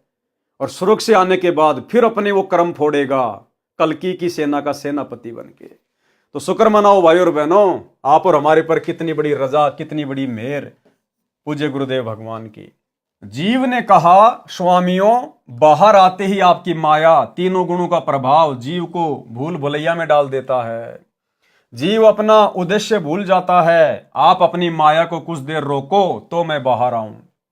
व्यास जी की पत्नी ने कहा कि मेरे गर्भ में लड़का है, मुझे किसी प्रकार का कष्ट नहीं है। इस लड़के ने सुख दिया है, इसका नाम सुखदेव रखूंगी। सुखदेव, उसका नाम सुखदेव क्यों रखा? व्यास जी की पत्नी ने कहा कि 12 साल से मेरे गर्भ में बच्चा है और मुझे पता ही नहीं, मुझे कोई दुख नहीं, इस बच्चे ने मुझे सुख दिया है, इसलिए इसका नाम रखूंगी सुखदेव। और दूसरा नाम था उसका सुखदेव, सुखदेव, सुख कहते हैं तोते को, क्योंकि वो तोते का शरीर छोड़ के फिर व्यास की पत्नी के गर्भ में एंटर हुआ था, इसलिए उसका दूसरा नाम है सुखदेव। सुख मानी तोता। इस लड़के ने मुझे सुख दिया है, इसका नाम सुखदेव रखूंगी। तीनों देवताओं ने उसको सुखदेव नाम दिया, क्योंकि वह सुख यानी तोते के शरीर में भक्ति शक्ति युक्त हुआ था। तीनों देवों ने कहा कि हे सुखदेव, हम अपनी गुण शक्ति को केवल इतनी देर तक रोक सकते हैं जितनी देर गाय या भैंस के सींग पर राई का दाना टिक सकता है। अब बताओ भाई और बहनों, ये तीनों गुणों की माया कितनी भयंकर है, आंधी की तरह चलती है। और कोई 6 महीने के बच्चे को यह कहे कि एरोप्लेन 40 की स्पीड पे दौड़ रही है और तू उसको एक क्षण के लिए रोक दे, जितना कि भैंस के सींग पे राई रखी जाए, वो बच्चा कभी सौपन में भी नहीं सोच सकता, सौपन में भी, कि 50 की स्पीड पर दौड़ रही एरोप्लेन को वो बच्चा रोक सकता है। तो भाई और बहनों, ये जो भी सारा का सारा जो विधान है, जो सिस्टम है, ये पूर्ण ब्रह्म परमेश्वर सारी सृष्टि के रचनहार सतगुरु रामपाल जी परमेश्वर जी ने चला रखा है। उनकी माया को वो ही रोक सकते हैं, वो ही चला सकते हैं। बाकी सब जीव हैं, निमित्त मात्र हैं, किसी की कोई औकात नहीं है। तो ये सारे खेल परमात्मा खेलते हैं। जितनी देर गाय या भैंस के सींग पर राई का दाना टिक सकता है, यानी रखते ही गिर जाता है। सुखदेव ने कहा कि ऐसा ही करो। तीनों देवों ने अपनी गुण शक्ति को एक क्षण यानी सेकंड के लिए रोका। सुखदेव गर्भ से बाहर आया, तीनों देव चले गए। उस समय में 93 यानी 93 अन्य बच्चों का जन्म हुआ। उन सबको तथा सुखदेव को अपने मकसद का ज्ञान रहा, यानी जो चेतना उनको मां के गर्भ में थी, वो बाहर आने के बाद भी उनको चेतना रही कि मनुष्य जन्म क्यों मिलता है। और ये ब्रह्मा विष्णु महेश हमें यहां पर फंसा के रखते हैं। वे सब महान भगत संत सिद्ध बने, उनमें से 9 नाथ तो नाथ प्रसिद्ध हुए तथा 84 सिद्ध बने और एक सुखदेव ऋषि बना। सुखदेव के गर्भ से बाहर आते ही 12 वर्ष का शरीर बन गया। वह उठकर अपनी ओरनाल को, जो नली माता जी की नाभि से, बच्चे की नाभि से जुड़ी होती है, उसके माध्यम से माता के शरीर से बच्चे की परवरिश होती है। उसकी लंबाई लगभग 1.5 फुट तक होती है। अपने कंधे पर डालकर चल पड़ा, यानी सुखदेव ऋषि सूक्ष्म रूप में मां के गर्भ से बाहर आया सूक्ष्म रूप में, योनि द्वार से नहीं आया, सूक्ष्म रूप से बाहर आया। और बाहर आते ही उसने अपना 12 साल के बच्चे का शरीर धारण कर लिया, क्योंकि उसमें सिद्धि आ गई थी वो अमर मंत्र सुनने से। ये विचार किया कि कहीं दूर जाकर काट फेंकूंगा। कारण यह था कि सुखदेव जी नहीं चाहते थे कि मेरा परिवार में मोह बढ़े और मैं भक्ति नहीं कर पाऊंगा। दूसरी ओर व्यास ऋषि ने कहा कि बेटा, हमने तेरे उत्पन्न होने की 12 वर्ष प्रतीक्षा की है, आप जाने की तैयारी कर रहे हो। हमने बेटे का क्या सुख देखा, आप घर त्याग कर ना जाओ। सुखदेव ने कहा, ऋषि जी, आप वेद शास्त्रों के ज्ञाता विद्वान होकर भी मोह के दलदल में फंसे हो, मुझे भी फंसाने का प्रयत्न कर रहे हो। मेरे को अपने पूर्व जन्मों का ज्ञान है। क्या कहा सुखदेव ने कि मेरे को अपने पूर्व जन्मों का ज्ञान है। अनेकों बार आप मेरे पिता बने, अनेकों बार मैं आपका पिता बना, अनेकों बार हमने 84 लाख प्राणियों के शरीरों में कष्ट उठाए। अब की बार मुझे मेरे लक्ष्य का ज्ञान है, मैं भक्ति करके अपना जन्म सफल करूंगा। लेकिन भाइयों और बहनों, वो सुखदेव की आत्मा अभी तक अपना जन्म सफल नहीं कर पाई और ना इस कलयुग में वो कर पाएगी। तो आप और हमारा सौभाग्य देखिए, हमारी किस्मत कितनी जबरदस्त है। इसलिए गुरुदेव भगवान कहते हैं कि बच्चों, तुम सारी प्रोसीजर को पार करके आ चुके हो। कितनी बार तुम सुखदेव भी बन चुके हो। सृष्टि कोई आज से थोड़ी चल रही है, गिनती नहीं है इतने पदम युगों से। आज हम ये सारी प्रोसीजर पार कर चुके हैं। 33 करोड़ देवी देवताओं की पोस्ट पे भी हम रह चुके हैं, ब्रह्मा विष्णु महेश की पोस्ट पे भी रह चुके हैं, देवराज इंद्र भी बन चुके हैं, अन्य साधु संत महात्मा 9 नाथ 84 सिद्ध, इनकी तो गिनती नहीं है। ये सारी प्रोसीजर पार करके आज हम फाइनल मोक्ष वाली स्टेज पे खड़े हैं, कलयुग की बिचली पीढ़ी में। इसलिए गुरुदेव कहते हैं कि बच्चों, आध्यात्मिक मार्ग अनुसार ब्रह्मा विष्णु महेश भी तुम्हारे सामने कुछ नहीं लगते, कुछ भी। उन्हें तो ना जाने अभी कितनी 84 भोगनी है, और तुम सारा कर्म दंड काट के आ चुके हो। अब यदि तुम अपनी गलती से अपना पैर फिसलाना चाहते हो तो बात अलग है, अन्यथा यह मोक्ष का सुनहरा मौका है। लेकिन काल भी भाइयों और बहनों इतनी आसानी से पीछा नहीं छोड़ता, वो भी पूरा जोर लगाएगा, और जोर लगा रहा है। आपने देख लिया गोहाना की गौशाला में किस प्रकार से हवन यज्ञ में जाकर सतलोक आश्रम वाले भंडारा लगा रहे हैं। अब जिन जिन संगत वाले भगत भाई बहनों का इन सतलोक आश्रमों में जाकर जो सहयोग किया हुआ है ज्योति पाठ और दान के नाम पर, अब उन सबके कर्म फूटेंगे घर बैठे बैठे, क्योंकि आंख बंद करके इन्होंने गुरुदेव के परिवार को दान दे दिया। गुरुदेव का परिवार महान निकम्मा, एक नंबर का कुपात्र। अब ये गौशाला का हवन यज्ञ या भंडारा, जाटों की धर्मशाला, धनाना गांव का स्टेडियम, गुंडों की सीबीआई जांच, आरक्षण में चंदा, ये अपने बहन बेटियों की सोने चांदी की ज्वेलरी बेच के थोड़ी काम करते हैं, अपने बाप दादाओं की जमीन बेच के थोड़ा ना भंडारे करवा रहे हैं। आप और हमारे जैसे भगत भाई बहनों का ज्योति पाठ और दान का पैसा हम तो देकर निफराम हो गए। अब वो कुपात्र सारे वही काम करेंगे जिनसे हमारे कर्म फूटे। तो घर बैठे बैठे भाई बहनों के कर्म फूट रहे हैं, घर बैठे बैठे। तो काल भी भाई जब गाल गालता है अच्छी तरह से गालता है। ये वार्ता सुखदेव जी ने अपने माता पिता की ओर पीठ करके की और आकाश में उड़ गए। पूर्व जन्म की भक्ति से प्राप्त सिद्धि शक्ति बची थी, उससे उड़ गया। उसी के अभिमान से कोई गुरु नहीं किया। फिर श्री विष्णु जी ने अपने लोक वाले स्वर्ग से निकाल दिया और कहा कि यदि यहाँ स्थान चाहते हो तो राजा जनक मिथिलेश से दीक्षा लो और भक्ति करके आओ। सुखदेव जी ने वैसा ही किया। अब देखो भाइयों और बहनों, जब तक सतगुरु नहीं मिलता जीव अपनी तरफ से कभी अच्छा सोच ही नहीं सकता, अपने हित में कभी सोच ही नहीं सकता। यदि उसका हित हो रहा है तो उसके पिछले प्रारब्ध से होता है, उसको नुकसान हो रहा है तो भी उसके पिछले प्रारब्ध से होता है। उसमें अपना कोई ज्ञान नहीं होता जब तक जीव सतगुरु की शरण में नहीं आता। अब जब सुखदेव ऋषि मां के गर्भ में था और ब्रह्मा विष्णु महेश कह रहे थे भैया बाहर आ जा बाहर आ जा, उस समय तो बड़ा ज्ञानी बन रहा था कि नहीं नहीं महाराज, अगर मैं बाहर आ गया तो आप लोगों का ये रजोगुण तमोगुण सतोगुण मुझे प्रभावित कर देगा, मैं सब कुछ भूल जाऊंगा। आप तो जीव को फंसा के रखते हो यहाँ पर, और जैसे बाहर आया उसके बाद उसी विष्णु जी के लोक में जा रहा है कि भगवान मुझे आपके लोक में रख लो। बताओ, उसी की जेल में जा रहा है। तो भाई और बहनों, ये उदाहरण केवल गुरुदेव भगवान ने आप और हमें समझाने के लिए, आप और हमारी बुद्धि के बंद दरवाजे खोलने के लिए, कि सुखदेव तो गया भाड़ में, लेकिन कम से कम आप लोग तो समझो, आप लोग तो शिक्षा लो, आपको तो परम संत मिल गया, पूर्ण परमात्मा मिल गया, अब हमने तो भक्ति करके अपना पीछा छुड़वाना है। सुखदेव जी ने फिर वैसा ही किया, यानी राजा जनक से दीक्षा ली, फिर वो विष्णु जी के लोक में गया। सुमरण के अंक की वाणी नंबर 71 से 76। गरीब ऐसा राम अगाध है, अविनाशी गहर गंभीर, हद जीवों से दूर है, बेहदियों के तीर। कितनी अच्छी बात कही परमात्मा ने।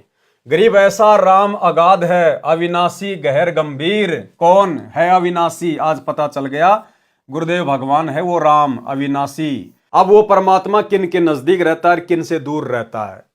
हद जीवों से दूर है। हद जीव कौन होते हैं? हद जीव वो हैं जो काल की हद में हैं, जो काल की प्रेरणा से चलते हैं, हद जीवों से दूर हैं। तो ये सतलोक आश्रम मैनेजमेंट हरियाणा, ये हद जीवों की श्रेणी में है। ये काल के एजेंट बने हुए हैं, ये काल के अनुसार चल रहे हैं, सतगुरु की शिक्षाओं पर नहीं चल रहे। अन्यथा ये जो शास्त्र विरुद्ध हवन यज्ञ किया जा रहा है गौशाला में, वहां जाकर भंडारा लगाने की क्या आवश्यकता थी?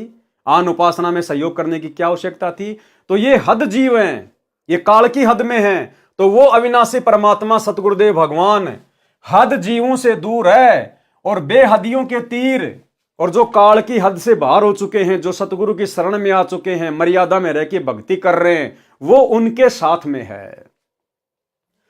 गरीब ऐसा राम अगाध है, अविनाशी गहर गंभीर, हद जीवों से दूर है, बेहदियों के तीर। गरीब ऐसा राम अगाध है, बेकीमत करतार, शेष सैंस फुन रटत हैं, अजून पाया पार। गरीब ऐसा राम अगाध है, अपरंपार अथा, उर्मे कीर्तन ख्याल हैं, मोले अलख अला। गरीब ऐसा राम अगाध है, निर्भय नीचल थीर, अनहद नाद अखंड धुनी, नाड़ी बिना शरीर। गरीब ऐसा राम अगाध है, बाजीगर भगवंत, निरसंद निर्मल देखिया, वार पार नहीं अंत। गरीब पार ब्रह्म बिना परख है, कीमत मोल न तोल, बिन वजन अनुराग है, बहुरंगी अनमोल। सरलार्थ, जो पूर्ण परमात्मा है वह ऐसा अगाध राम है, यानी सबसे आगे वाला, अगाध यानी सर्वोपरि, अविनाशी तथा गहर गंभीर, समुद्र की तरह शक्ति से भरा है। वह हद जीवों, अब हद जीव कौन होते हैं? जो काल की सीमा वाले हैं, उसी काल ब्रह्म पर आश्रित हैं, उन जीवों से दूर है, उनको उसका ज्ञान नहीं है। कैसे ज्ञान नहीं है? जैसे आज सतलोक आश्रम मैनेजमेंट हरियाणा को गुरु की शरण में आने के बाद भी गुरु का ज्ञान नहीं है, गुरु की मर्यादाओं का ज्ञान नहीं है, तभी तो सारे उल्टे कुकर्म कर रहे हैं। इसलिए उनको उस अविनाशी परमेश्वर से कोई लाभ प्राप्त नहीं होता। जो बेहद के हैं, यानी जिन्होंने उस असीम शक्ति युक्त परमात्मा को जान लिया है, वह परमात्मा उनके साथ है। वह परमात्मा पारस पत्थर की तरह अनमोल बेकीमत है। उस परमात्मा की प्राप्ति के लिए शास्त्र विधि रहित नाम यानी राम का जाप शेष नागजी 1000 यानी सहस्त्र मुखों से जप कर रहा है, आज तक उसको भी अविनाशी परमात्मा का पार यानी अंत नहीं पाया। परमेश्वर अपरंपार अथा यानी समुद्र की तरह अमित शक्ति संपन्न है। तत्व ज्ञान के अभाव से प्रत्येक ऋषि देव अपने उर यानी हृदय में कृत्रिम यानी कृत्रिम मन कल्पित ख्याल यानी विचार से मौला यानी परमात्मा को अलख अल्लाह निराकार दिखाई न देने वाला मानते हैं। वह परमेश्वर अचल यानी निश्चल यानी अविनाशी है, निर्भय है। थीर का अर्थ भी स्थिर यानी निश्चल होता है। पद्य भाग में पदों की तथा रागों को पूर्ण करने के कारण ऐसे दोहरे शब्दों का प्रयोग किया जाता है। उस परमेश्वर के लोक में अखंड धुन बज रही है। उस परमेश्वर का शरीर 5 तत्व से बनी नाड़ी वाला नहीं है। किस परमेश्वर का? उस परमेश्वर का, सतगुरु रामपाल जी परमेश्वर जी का शरीर 5 तत्व से बनी नाड़ी का नहीं है। हम अपने गुरुदेव को सतगुरु कहते हैं, सतगुरु। ना सतगुरु जननी जने और जाके माना बाप, पिंड ब्रह्मंड से रहित है ना वहां तीनों ताप। वह परमेश्वर बाजीगर की तरह अद्भुत चमत्कार करता है, निरसंद यानी जिसकी शक्ति की सीमा नहीं है तथा पवित्र है, वह अपरंपार शक्ति वाला है। जिस सत्य पुरुष को अन्य गुरुजन व ऋषिगण अलख अल्लाह निराकार प्रभु कहते हैं, उनको परमात्मा प्राप्ति नहीं हुई है। ये मैंने यानी संत गरीबदास जी ने देखा है। पार ब्रह्म परमात्मा की परख यानी पहचान किसी को नहीं है। उसकी कीमत यानी मूल्य तथा तोल यानी वजन का क्या वर्णन किया जा सकता है, यानी उनकी शक्ति का, उसकी महिमा का क्या वर्णन किया जा सकता है। उसकी महिमा सुनकर उसके प्रति अनुराग यानी प्राप्ति का प्रेम मेरे को है। वह बहुरंगी है, जैसे काशी में जुलाहा धानक बना, मेरे को संत गरीबदास जी को जिंदा बाबा के रूप में मिला तथा सतलोक में सत्य पुरुष रूप में बैठा देखा। इस प्रकार बहुरंगी यानी बहुरूपिया कहा है। वाणी नंबर 77 से 87। गरीब महिमा अवगत नाम की, जानत बिरले संत, 8 पहर धुनि ध्यान है, मुनि जन रटे अनंत। गरीब चंद सुर पानी पवन, धरनी धोल आकाश, 5 तत्व हाजिर खड़े, खिजमतदार खवाश। गरीब काल कर्म कर बंदगी, महाकाल अरदास, मन माया और धर्म राय, सब सिर नाम उपास। गरीब काल डर करतार से, मन माया का नाश, चंदन अंग पलटे सब, एक खाली रह गया बांस। गरीब सजन सलोना राम है, अवगत अन्य न जाई, बाहर भीतर एक है, सब गट रहा समाई। गरीब सजन सलोना राम है, अचल अभंगी एक, आदि अंत जाके नहीं, ज्यों का त्यों ही देख। गरीब सजन सलोना राम है, अचल अभंगी ऐन, महिमा कहीं न जाते हैं, बोले मधुरे बैन। गरीब सजन सलोना राम है, अचल अभंगी आदि, सतगुरु मरहम ताश का, साखी भरत सब साध। गरीब सजन सलोना राम है, अचल अभंगी पीर, चरण कमल हंसारे हैं, हम हैं दामनगीर। गरीब सजन सलोना राम है, अचल अभंगी आप, हद बेहद से अगम है, जपो अजपा जाप। गरीब ऐसा भगली जोगिया, जानत है सब खेल, बीन बजावे मोहिनी, जुग मंत्र सब मेल। आगे परमेश्वर ने इन वाणियों का सरलार्थ किया है। उस परमात्मा को प्राप्त करने के लिए अनंत मुनिजन मनमाने नामों की रटना लगा रहे हैं, यानी जाप कर रहे हैं, परंतु अविगत नामों, दिव्य मंत्रों को तथा उनकी महिमा को बिरला संत ही जानता है। और वे बिरले संत एकमात्र पृथ्वी पर वर्तमान में स्वयं कबीर परमेश्वर सतगुरु रामपाल जी हैं। उस परमात्मा के आदेश से 5 तत्व आकाश, वायु, अग्नि, जल तथा पृथ्वी कार्य करते हैं। वे तो परमेश्वर कबीर जी की खिदमतगार यानी सेवा करने वाले सेवक दास हैं। उस परमेश्वर की बंदगी यानी प्रणाम करके नम्र भाव से स्तुति, ब्रह्मकाल, कर्म, दया की याचना करते हैं। ये काल भी उस परमेश्वर के आगे नतमस्तक है। और महाकाल, महाकाल कौन? अक्षर पुरुष। महाकाल यानी अक्षर पुरुष भी उस परमेश्वर से अरदास यानी प्रार्थना करके अपने अपने लोक चला रहे हैं। मन यानी काल ब्रह्म, माया यानी दुर्गा देवी और धर्मराय काल का न्यायाधीश, सबके सिर पर नाम उपासना है, यानी सबको भक्ति करना अनिवार्य है, तब उसका पद सुरक्षित रहता है। इसीलिए तो काल ने गीता अध्याय नंबर 18 श्लोक नंबर 64 या 65 में कहा है कि अर्जुन, मैं तुझे गुप्त से गुप्त बात बताता हूं कि मैंने तुझे जिस परमेश्वर के बारे में कहा ना, अध्याय 18 के श्लोक 62 में, कि उस अविनाशी परमेश्वर की शरण में जा, वो मेरा भी पूज्य देव है, मेरा भी इष्ट देव है। और यही बात यहां गुरुदेव लिख रहे हैं कि इस काल को भी अपना 21 ब्रह्मांड चलाने के लिए उसी परमात्मा की उपासना करनी पड़ती है। अक्षर पुरुष को भी अपने 7 संग ब्रह्मांड चलाने के लिए उसी कबीर परमेश्वर की भक्ति करनी पड़ती है। ये बात अलग है कि उनके पास में भक्ति का यथार्थ मार्ग नहीं है, लेकिन उनका इष्ट वो ध्यान उसी का धरते हैं। नोट, अक्षर पुरुष को महाकाल इसलिए कहा है क्योंकि जब इसका एक दिन जो 1000 युग कहा है पूरा होता है तो काल ब्रह्म दुर्गा सहित एक ब्रह्मांड का विनाश हो जाता है। सभी प्राणी अक्षर पुरुष के लोक में रखे जाते हैं। ज्योति निरंजन जब 21वें ब्रह्मांड में होता है उस समय यह भी महाकाल कहा जाता है।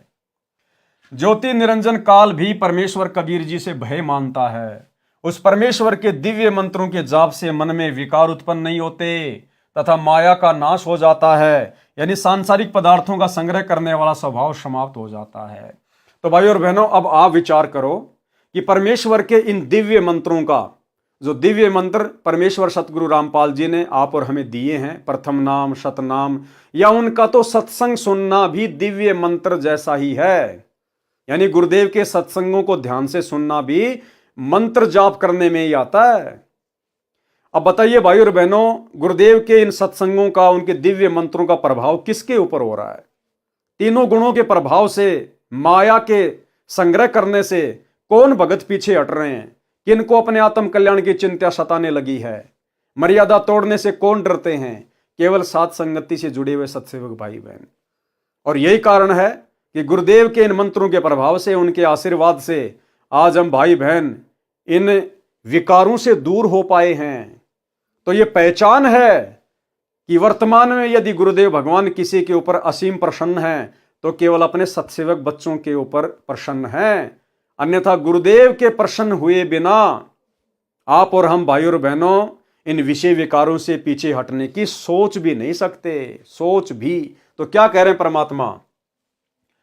उस परमेश्वर के दिव्य मंत्रों के जाप से मन में विकार उत्पन्न नहीं होते तथा माया का नाश हो जाता है, यानी सांसारिक पदार्थों का संग्रह करने वाला स्वभाव समाप्त हो जाता है। जबकि सतलोक आश्रम मैनेजमेंट हरियाणा के जो मुख्य लोग हैं, बाकी संगत का तो क्या कहें जो इन आश्रमों में जाती है, देखा देखी में चल रही है, जो मुख्य लोग हैं, गुरुदेव का परिवार, कोऑर्डिनेटर, आश्रम संचालक, अभी तो इनकी बुद्धि पे पत्थर पड़े हैं। इनके ऊपर कोई मंत्रों का असर नहीं है, कोई गुरुदेव का इनको आशीर्वाद नहीं है, क्योंकि सबकी मर्यादा खंडित पड़ी है। तभी तो सारे कुकर्म कर रहे हैं। दुनिया वाले अपना शास्त्र विरुद्ध हवन यज्ञ कर रहे हैं, ये जाके वहां पर भंडारा लगा रहे हैं। दुनिया अपनी धर्मशाला बना रही है, ये जबरदस्ती जाके वहां समाज में ठेकेदारी ले लेते हैं कि तुम्हारा 5वां फ्लोर हम बनाएंगे। तो भाई और बहनों, इनके ऊपर ना कोई मंत्रों का असर है और ना इनके ऊपर सतगुरु का आशीर्वाद है, क्योंकि इनकी मर्यादा खंडित है। परमात्मा के अध्यात्म ज्ञान के प्रवचनों का प्रभाव अच्छी आत्माओं यानी पूर्व जन्म में शुभ संस्कारी प्राणियों पर ही पड़ता है। जो अन्य प्राणियों के शरीरों, कुत्ते, गधे, सूअर के शरीर को त्याग कर मानव शरीर प्राप्त करते हैं, उन पर सत्संग वचन का प्रभाव जल्दी नहीं पड़ता। तो ये गुरुदेव का परिवार, ये बड़े बड़े कोऑर्डिनेटर, ये भाई और बहनों 64 लाख वाली आत्माओं में नहीं है।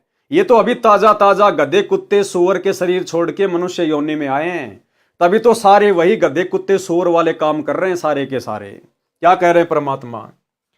परमात्मा के अध्यात्म ज्ञान के प्रवचनों का प्रभाव अच्छी आत्माओं यानी पूर्व जन्म में शुभ संस्कारी प्राणियों पर ही पड़ता है। जो अन्य प्राणियों के शरीरों से, कुत्ते, गधे, सूअर के शरीरों को त्याग कर मानव शरीर प्राप्त करते हैं, उन पर सत्संग वचन का प्रभाव शीघ्र नहीं पड़ता।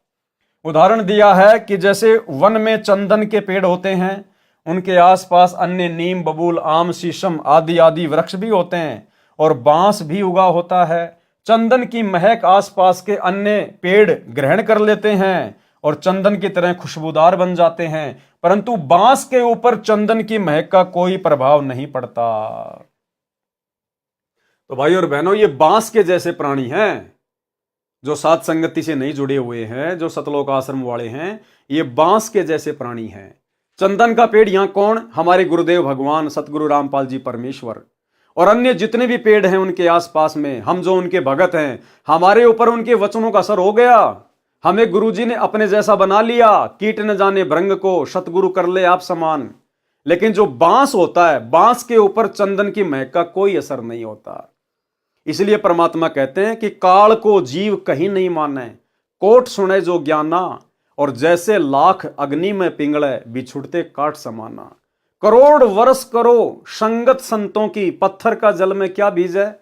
एक चंदन बन में रंग ला दे, पर बांस बिटंबी ना सीजे। और परमात्मा कहते हैं जैसे सर्प चंदन लिपटाई, तन भया शीतल पर विष नहीं जाई। तो भाई और बहनों, ये सतलोक आश्रम मैनेजमेंट हरियाणा वाले तो चंदन के पेड़ से लिपटे हुए सर्पों की भांति हैं।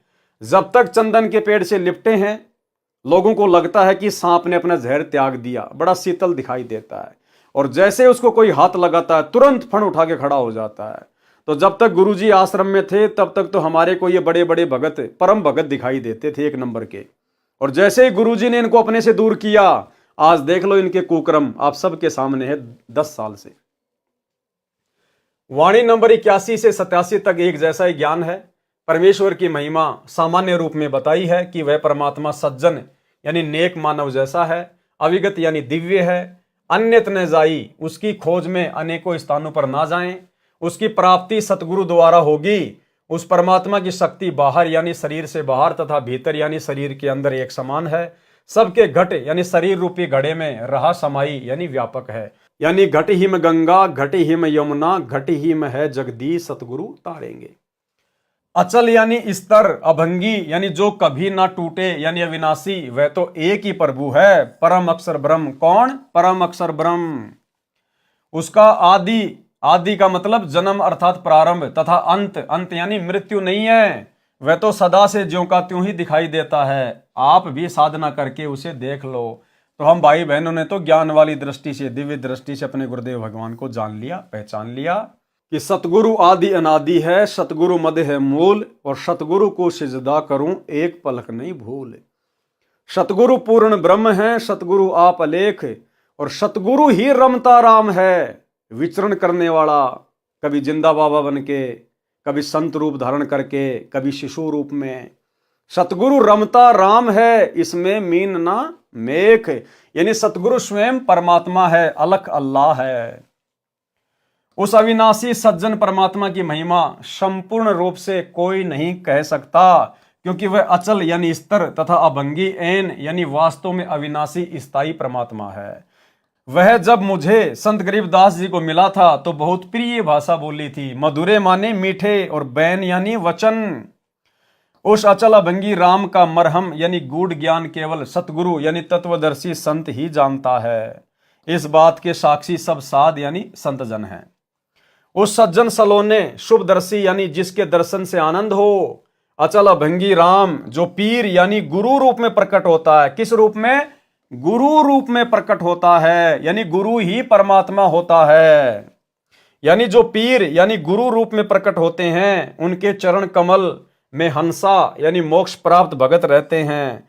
हम संत गरीबदास जी उस परमात्मा के साथ ऐसे हैं, दामनगीर जैसे चोली दामन का साथ होता है, यानी हम उस परमेश्वर के अत्यंत निकट हैं।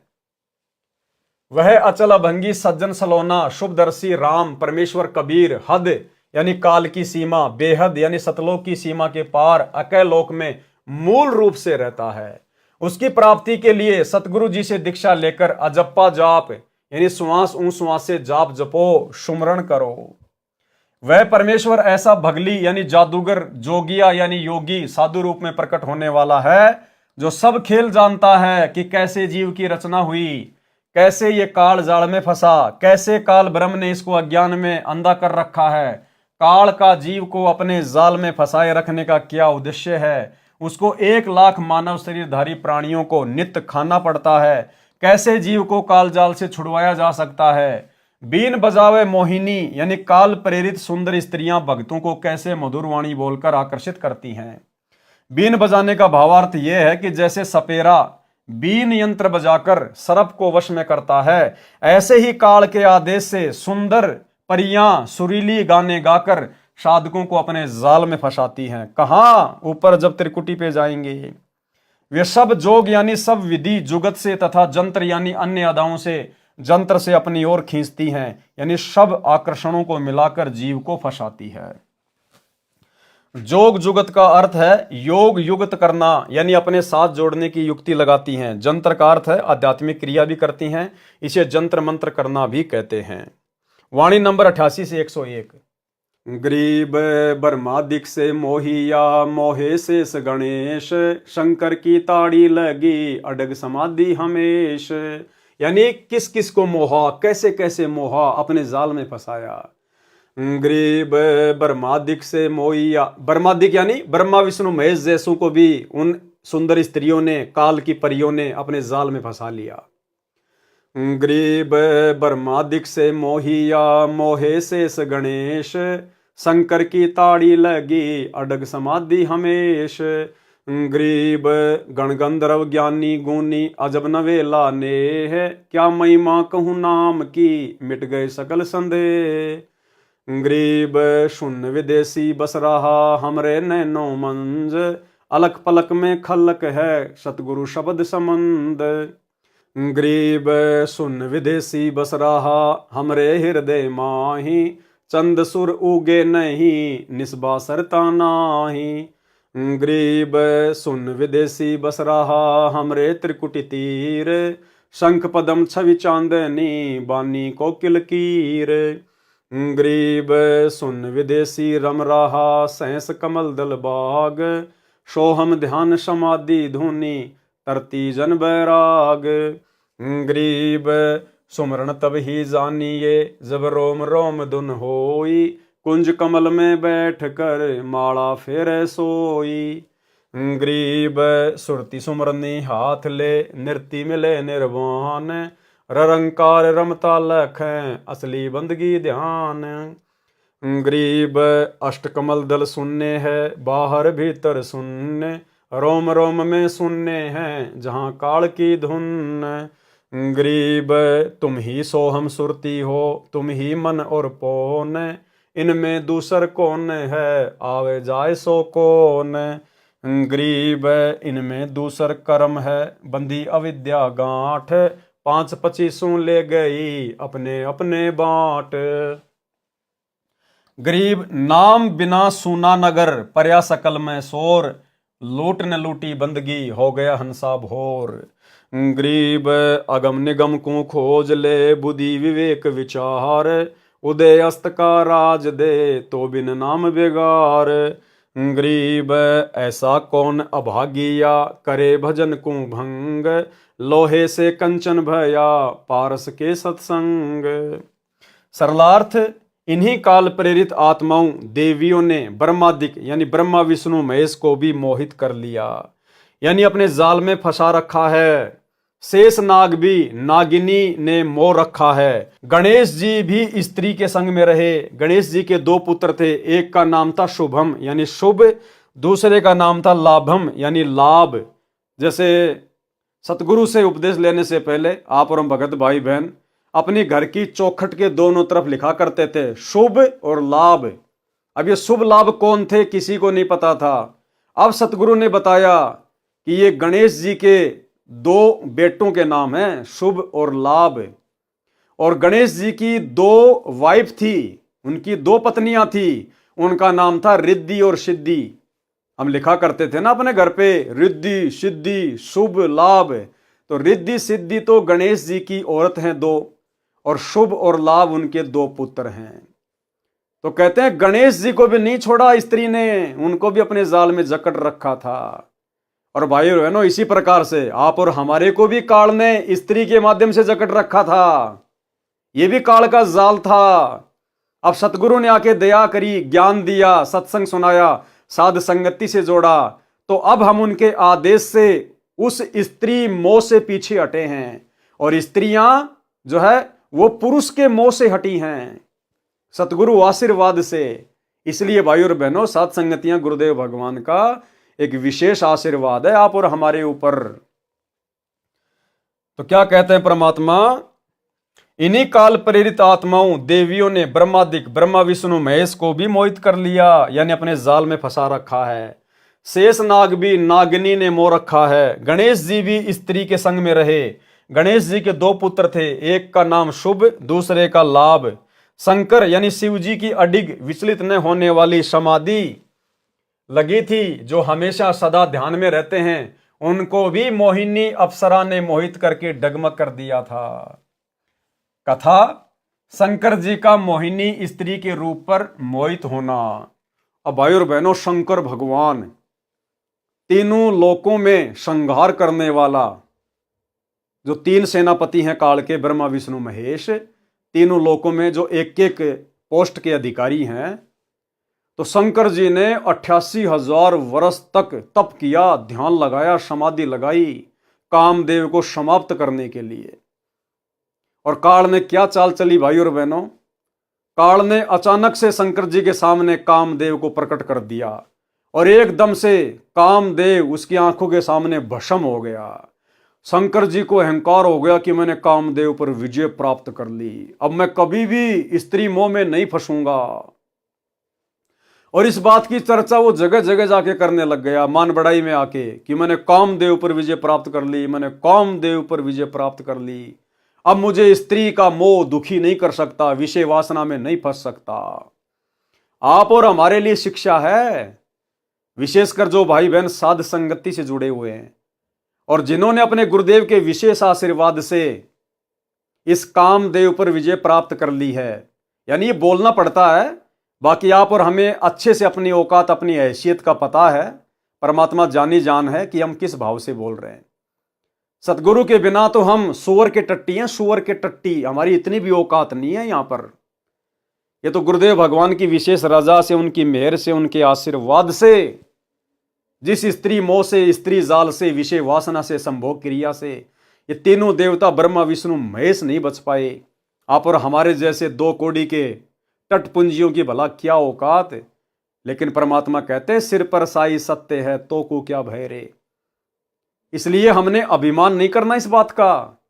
ये बार बार जो हम इस प्रकार की बातें बताते हैं या सत्सेवक भाई बहन जो बताते हैं, वीडियो बनाते हैं, ये केवल अन्य भगत भाई बहनों को जागृत करने के लिए, उनको समझाने के लिए कि आप भी अपने गुरुदेव को प्रसन्न करो, मर्यादा में रह के भक्ति करो, अपने आत्म कल्याण की चिंता पैदा करो, ताकि गुरुदेव भगवान आपके ऊपर भी दया बख्शें, आप भी संभोग क्रिया से दूर हो जाएं, विषय वासनाओं से दूर हो जाएं। अन्यथा आप कभी भी परमात्मा को अपने हृदय में विराजमान नहीं कर पाओगे। केवल अन्य भाई बहनों को प्रेरित करने के लिए, समझाने की दृष्टि से दास बार बार बोलता है, वीडियो बनाता है, कोई मान बड़ाई वश नहीं, क्योंकि हमारी कोई औकात नहीं। तो शंकर जी जगह जगह जाके बताने लग गए कि मैंने विषय वासना छोड़ दी, मैंने कामदेव को भस्म कर दिया। अब काल को टेंशन हो गई। काल ने सोचा रे अगर ये सभी लोग इसी प्रकार से अगर स्त्री से दूर होने लग गए तो भैया संतान पैदा कौन करेगा, मेरा भोजन कहाँ जाएगा, मुझे रोजाना 1 लाख खाने को कैसे मिलेंगे। तो काल ने फिर से उसके अभिमान को चूर चूर कर दिया। इसलिए भाई और बहनों, परमात्मा भी कहते हैं कि आधीनी के पास है पूर्ण ब्रह्म दयाल और मान बड़ाई मारियो बेअदबी सिरकाल। और परमात्मा कहते हैं कि बेअदबी भावे नहीं साहिब के ताही, और अजाजील ने बंदगी एक पल माही भाई, एक पल में। और अहंकार का यानी घमंड का और सतगुरु रामपाल जी भगवान का तो खड़ा एक्सीडेंट है, कभी एक साथ नहीं रह सकते। इसलिए जो रजा गुरुदेव ने हम साथ संगत वालों पे की है, जो भाई बहन के रिश्ते बनवा दिए पति पत्नी में, भाई और बहनों, हमने बारंबार गुरुदेव से नतमस्तक होकर प्रार्थना करती रहनी चाहिए कि परमात्मा ये आग फिर से ना लग जाए, फिर से ना लग जाए मालिक। तो शंकर जी ने अभिमान किया तो शंकर के अभिमान को तोड़ा। कथा शंकर जी का मोहिनी स्त्री के रूप पर मोहित होना। जिस समय दक्ष की बेटी यानी उमा शंकर जी की पत्नी ने श्री रामचंद्र जी की वनवास में सीता रूप बनाकर परीक्षा ली थी, श्री शिव जी ऐसा न करने को कहकर घर से बाहर चले गए थे। सीता जी का अपहरण होने के पश्चात श्री राम जी अपनी पत्नी के वियोग में विलाप कर रहे थे, तो उनको सामान्य मानव जानकर उमा जी ने शंकर भगवान की उस बात पर विश्वास नहीं हुआ कि ये विष्णु जी ही पृथ्वी पर लीला कर रहे हैं। और गुरुदेव भगवान ने बताया कि ये कोई लीला वाला नहीं कर रहे थे रामचंद्र, दशरथ का बेटा रामचंद्र कोई लीला वाला करने के लिए नहीं आया था। ये लीला तो उन लोगों को दिखाई देती है जो अभी तत्व ज्ञान से अपरिचित हैं। वो केवल अपना कर्म भोगने आया था।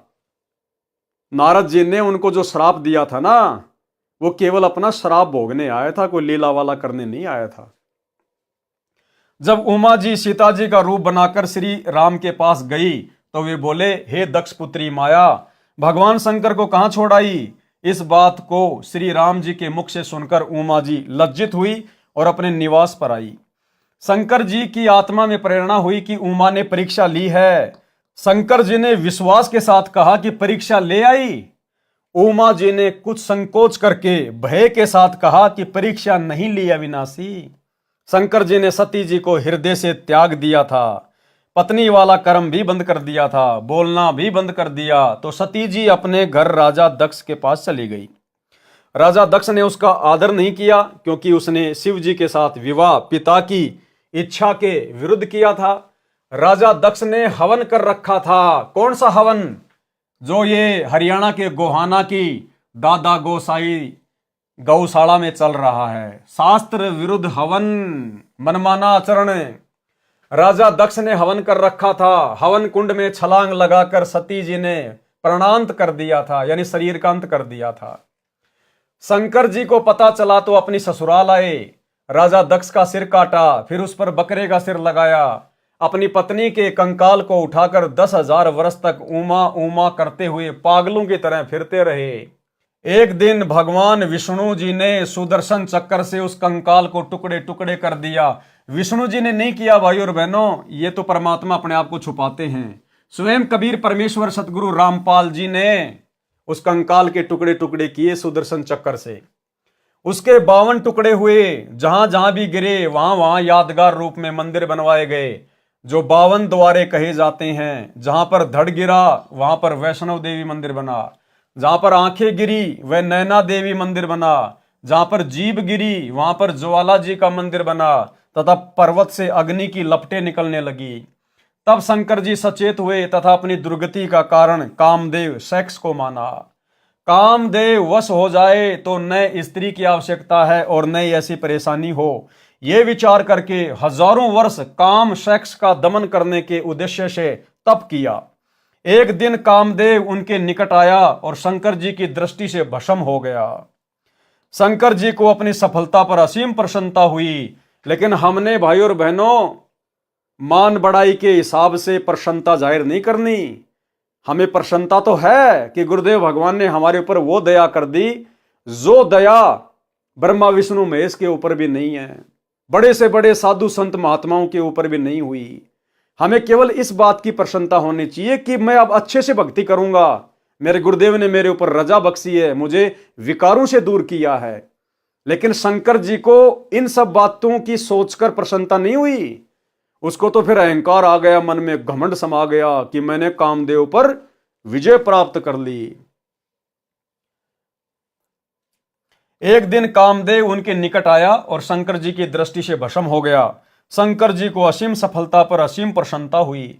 जो भी देव उसके पास आता था तो उससे कहते थे कि मैंने कामदेव को भस्म कर दिया है, यानी काम विषय पर विजय प्राप्त कर ली है। मैं कभी भी किसी सुंदरी से प्रभावित नहीं हो सकता।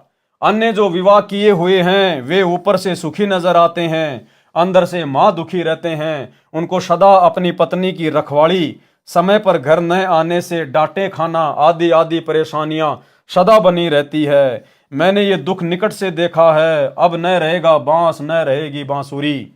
शंकर जी क्या कह रहे हैं कि अगर मैं कभी कभार घर पे लेट जाता था तो पार्वती मेरे को डांटा करती थी, कहाँ मर गया था, इतनी देर क्यों लगा दी, कहाँ कहाँ घूमता है। क्योंकि भाई और बहनों ये भी जीव ही हैं, ये भी जीव ही हैं। जैसे यहां पर किसी स्त्री को अपने पति पर शंका हो जाती है, कभी कभार घर पे लेट आता है तो डांट मारती है, कहाँ था, इतनी देर क्या कर रहा था, क्योंकि उसके मन में विचार आता है कि ये कुछ और कुकर्म तो नहीं करता। ऐसे ही वो पार्वती जी जब शंकर जी घर पे आते थे तो 100 सवाल करती थी, लेट सेट हो जाते थे तो कहाँ थे, इतनी देर क्या कर रहे थे, आज इतना टाइम क्यों लगा दिया। क्योंकि भाई और बहनों हम सब जीव ही है। पीव पुरुष परमात्मा केवल एक ही है, कबीर देव सतगुरु रामपाल जी भगवान, बाकी सब जीव है। ऐसे ही शंकर जी के घर में झगड़ा, ऐसे ही ब्रह्मा जी के घर में झगड़ा, ऐसे ही औरत को लेके विष्णु जी के घर में झगड़ा। अन्य जो विवाह किए हुए हैं वे ऊपर से सुखी नजर आते हैं, अंदर से मां दुखी रहते हैं। कौन कह रहे हैं? शंकर जी। उनको सदा अपनी पत्नी की रखवाली, समय पर घर न आने से डांटे खाना आदि आदि परेशानियां सदा बनी रहती है। मैंने ये दुख निकट से देखा है। शंकर जी क्या कह रहे हैं कि मैंने ये दुख निकट से देखा है। अब न रहेगा बांस, न बजेगी बांसुरी।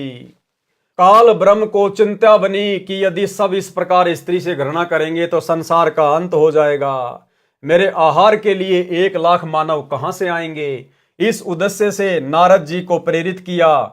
एक दिन नारद मुनि जी आए, उनके सामने भी शिव जी ने अपनी कामदेव पर विजय प्राप्त की कथा सुनाई। नारद जी ने भगवान विष्णु को यथावत सुनाई। श्री विष्णु जी को काल ब्रह्म ने प्रेरणा की, भाई की परीक्षा करनी चाहिए कि ये कितने खरे हैं। काल ब्रह्म की प्रेरणा से एक दिन शिव जी विष्णु जी के घर के आंगन में आकर बैठ गए। सामने बहुत बड़ा फलदार वृक्षों का बाग था, भिन्न भिन्न प्रकार के फूल खिले थे, बसंत जैसा मौसम था। श्री विष्णु जी शिव जी के पास आकर बैठ गए, कुशल मंगल जाना। फिर विष्णु जी ने पूछा, सुना है कि आपने काम पर विजय प्राप्त कर ली है? शिव जी बोले, हाँ, मैंने कामदेव का नाश कर दिया है। कुछ देर बाद शिव जी के मन में प्रेरणा हुई कि भगवान, मैंने सुना है कि सागर मंथन के समय आप जी ने मोहिनी रूप बनाकर राक्षसों को आकर्षित किया था। आप उस रूप में कैसे लग रहे थे? मैं देखना चाहता हूं। पहले तो बहुत बार विष्णु जी ने मना किया, परंतु शिव जी के हट के सामने स्वीकार किया और कहा कि कभी फिर आना, आज मुझे किसी आवश्यक कार्य से कहीं जाना है। ये कहकर विष्णु जी अपने महल में चले गए। शिव जी ने कहा कि जब तक आप वह रूप नहीं दिखाओगे मैं भी जाने वाला नहीं हूं। कुछ ही समय के बाद शिव जी की दृष्टि बाग के एक दूर वाले कोने में एक अप्सरा पर पड़ी, जो सुंदरता का सूर्य थी। इधर उधर देखकर शिव जी उसकी ओर चल पड़े। ज्यों ज्यों निकट गए त्यों त्यों वह सुंदरी अधिक सुंदर लगने लगी, और वह अर्धनग्न वस्त्र पहने थी। कभी गुप्तांग वस्त्र से ढक जाता तो कभी हवा के झोंके से आधा हट जाता। सुंदरी ऐसे भाव दिखा रही थी कि जैसे उसको कोई नहीं देख रहा है। जब शिवजी को निकट देखा तो शर्मा कर तेज चाल से चल पड़ी। शिवजी ने भी गति बढ़ा दी, स्पीड बढ़ा दी। बड़े परिश्रम के पश्चात तथा घने वृक्षों के बीच मोहिनी का हाथ पकड़ पाए। तब तक शिवजी का शुक्रपात हो चुका था। उसी समय सुंदरी वाला स्वरूप श्री विष्णु रूप बन गया। भगवान विष्णु जी शिव जी की दशा देखकर मुस्कुराए तथा कहा कि ऐसे उन राक्षसों से अमृत छीन कर लाया था। वे राक्षस ऐसे मोहित हुए थे जैसे मेरा छोटा भाई कामजीत, यानी शंकर जो अपने आप को कामजीत कह रहा था। विष्णु जी कह रहे हैं कि जैसे मेरा छोटा भाई कामजीत अब काम पराजित हो गया।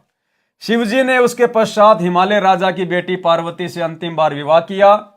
पार्वती वाली आत्मा वही है जो सती जी थी। पार्वती रूप में अमरनाथ स्थान पर अमर मंत्र शिवजी से प्राप्त करके शिवजी की आयु तक अमर हुई। इस प्रकार वाणी में कहा है कि शंकर जी की समाधि तो अडिग न डिगने वाली थी, जैसा पौराणिक मानते हैं। वह भी मोहे गए, माया के वश हो गए। तो भाई और बहनों, सोचो, जब ऐसे बड़े बड़े महापुरुष जिनके आगे आप और हमारी तो कोई औकात ही नहीं है, जैसे हाथी के सामने चींटी, जब अहंकार घमंड इनको ले डूबा तो फिर आप और हमारी क्या औकात है यदि हमने जरा भी अहंकार किया तो, ऊपर मुंह करके चले तो यहां जो भी कुछ हो रहा है सतगुरु के आशीर्वाद से, सतगुरु की दया से, और हमने सतगुरु की दया को सतगुरु के आगे अधीन होकर, विनम्र होकर, क्योंकि वे अंतर्यामी हैं, कण कण के वासी हैं, उनका सीसीटीवी कैमरा 24 घंटे अंदर बाहर चलता है, उनसे कुछ नहीं छुपाया जा सकता। अंतर्यामी एक तुम आत्म के आधार, जो तुम छोड़ो हाथ तुम कौन उतारे पार। घट हिम गंगा घट हिम जमुना, घट हिम है जगदीश, सतगुरु तारेंगे। तो सतगुरु को तो आधीन भाव वाला भगत प्रसन्न है। गंधर्व एक मानव जाति जो गंधर्व गोत्र की है, तथा गण देवों के नौकर जैसे शिव के गण, गणेश तो है ही गणों का ईश, तथा ज्ञानी मुनि यानी विद्वान कहे जाने वाले ऋषि जी भी अजब नवेला नेह यानी सुंदर युवा स्त्रियों से अजब गजब का अनोखा प्यार करते हैं। यानी सब के सब देवी देवता ये सारे के सारे भाई और बहनों इसी काल के जाल में फंसे हुए हैं, इसी विषय वासना में जकड़े हुए हैं। संत गरीबदास जी कह रहे हैं कि उस निज नाम की क्या महिमा करूं जिससे सब संदेह यानी शंकाएं समाप्त हो गई, अर्थात सतलोक में जाने के पश्चात जन्म मरण तथा विकारों से पूर्ण रूप से पीछा छूट सकता है। सतलोक प्राप्ति, मोक्ष की प्राप्ति निज नाम से होती है। वह निज नाम, सार नाम मेरे गुरुदेव जी ने मुझे दिया, उस निज नाम की क्या महिमा करूं जिसने मेरा कल्याण कर दिया। जो शून्य विदेशी यानी आकाश में शून्य में निवास करने वाला परदेसी हमारी आंखों में बसा है, यानी आंखों का तारा है, उस अलख यानी अव्यक्त जो दिखाई नहीं देता, कि पलक, आंखों के ऊपर उगे बालों को पलक कहते हैं जो सेलियों के नीचे होती हैं, में खलक यानी संसार है, यानी उस परमेश्वर को भी संसार के सब जीव उतने ही प्यारे हैं, वह भी खलक को अपनी पलकों पर रखता है। यानी वो परमेश्वर अपनी आंख की जो ये पलक है इनके ऊपर पूरे संसार को समाये हुए हैं, असंख्य ब्रह्मांडों को। इतना समर्थ है वो परमात्मा जिनकी पलक के ऊपर सारी खलक मानी सृष्टि बसी हुई है। जाके अर्ध रूम पर सकल पसारा, ऐसा पूर्ण ब्रह्म हमारा। सतगुरु के शब्द यानी मोक्ष करने वाले नाम को समझ और अपना कल्याण करा। परमेश्वर जो शून्य में रहने वाला परदेसी है वह हमारे हृदय में बसा है, यानी हम अपने परमेश्वर से बहुत प्यार करते हैं। जिस स्थान पर सतलोक में परमेश्वर रहते हैं वह स्वयं प्रकाशित है, जैसे हीरा स्वयं प्रकाशित होता है। वहां पर प्रकाश करने के लिए सूर्य की आवश्यकता नहीं है। वहां पर दिन रात यानी निस यानी रात्रि और वासर यानी दिन नहीं होते।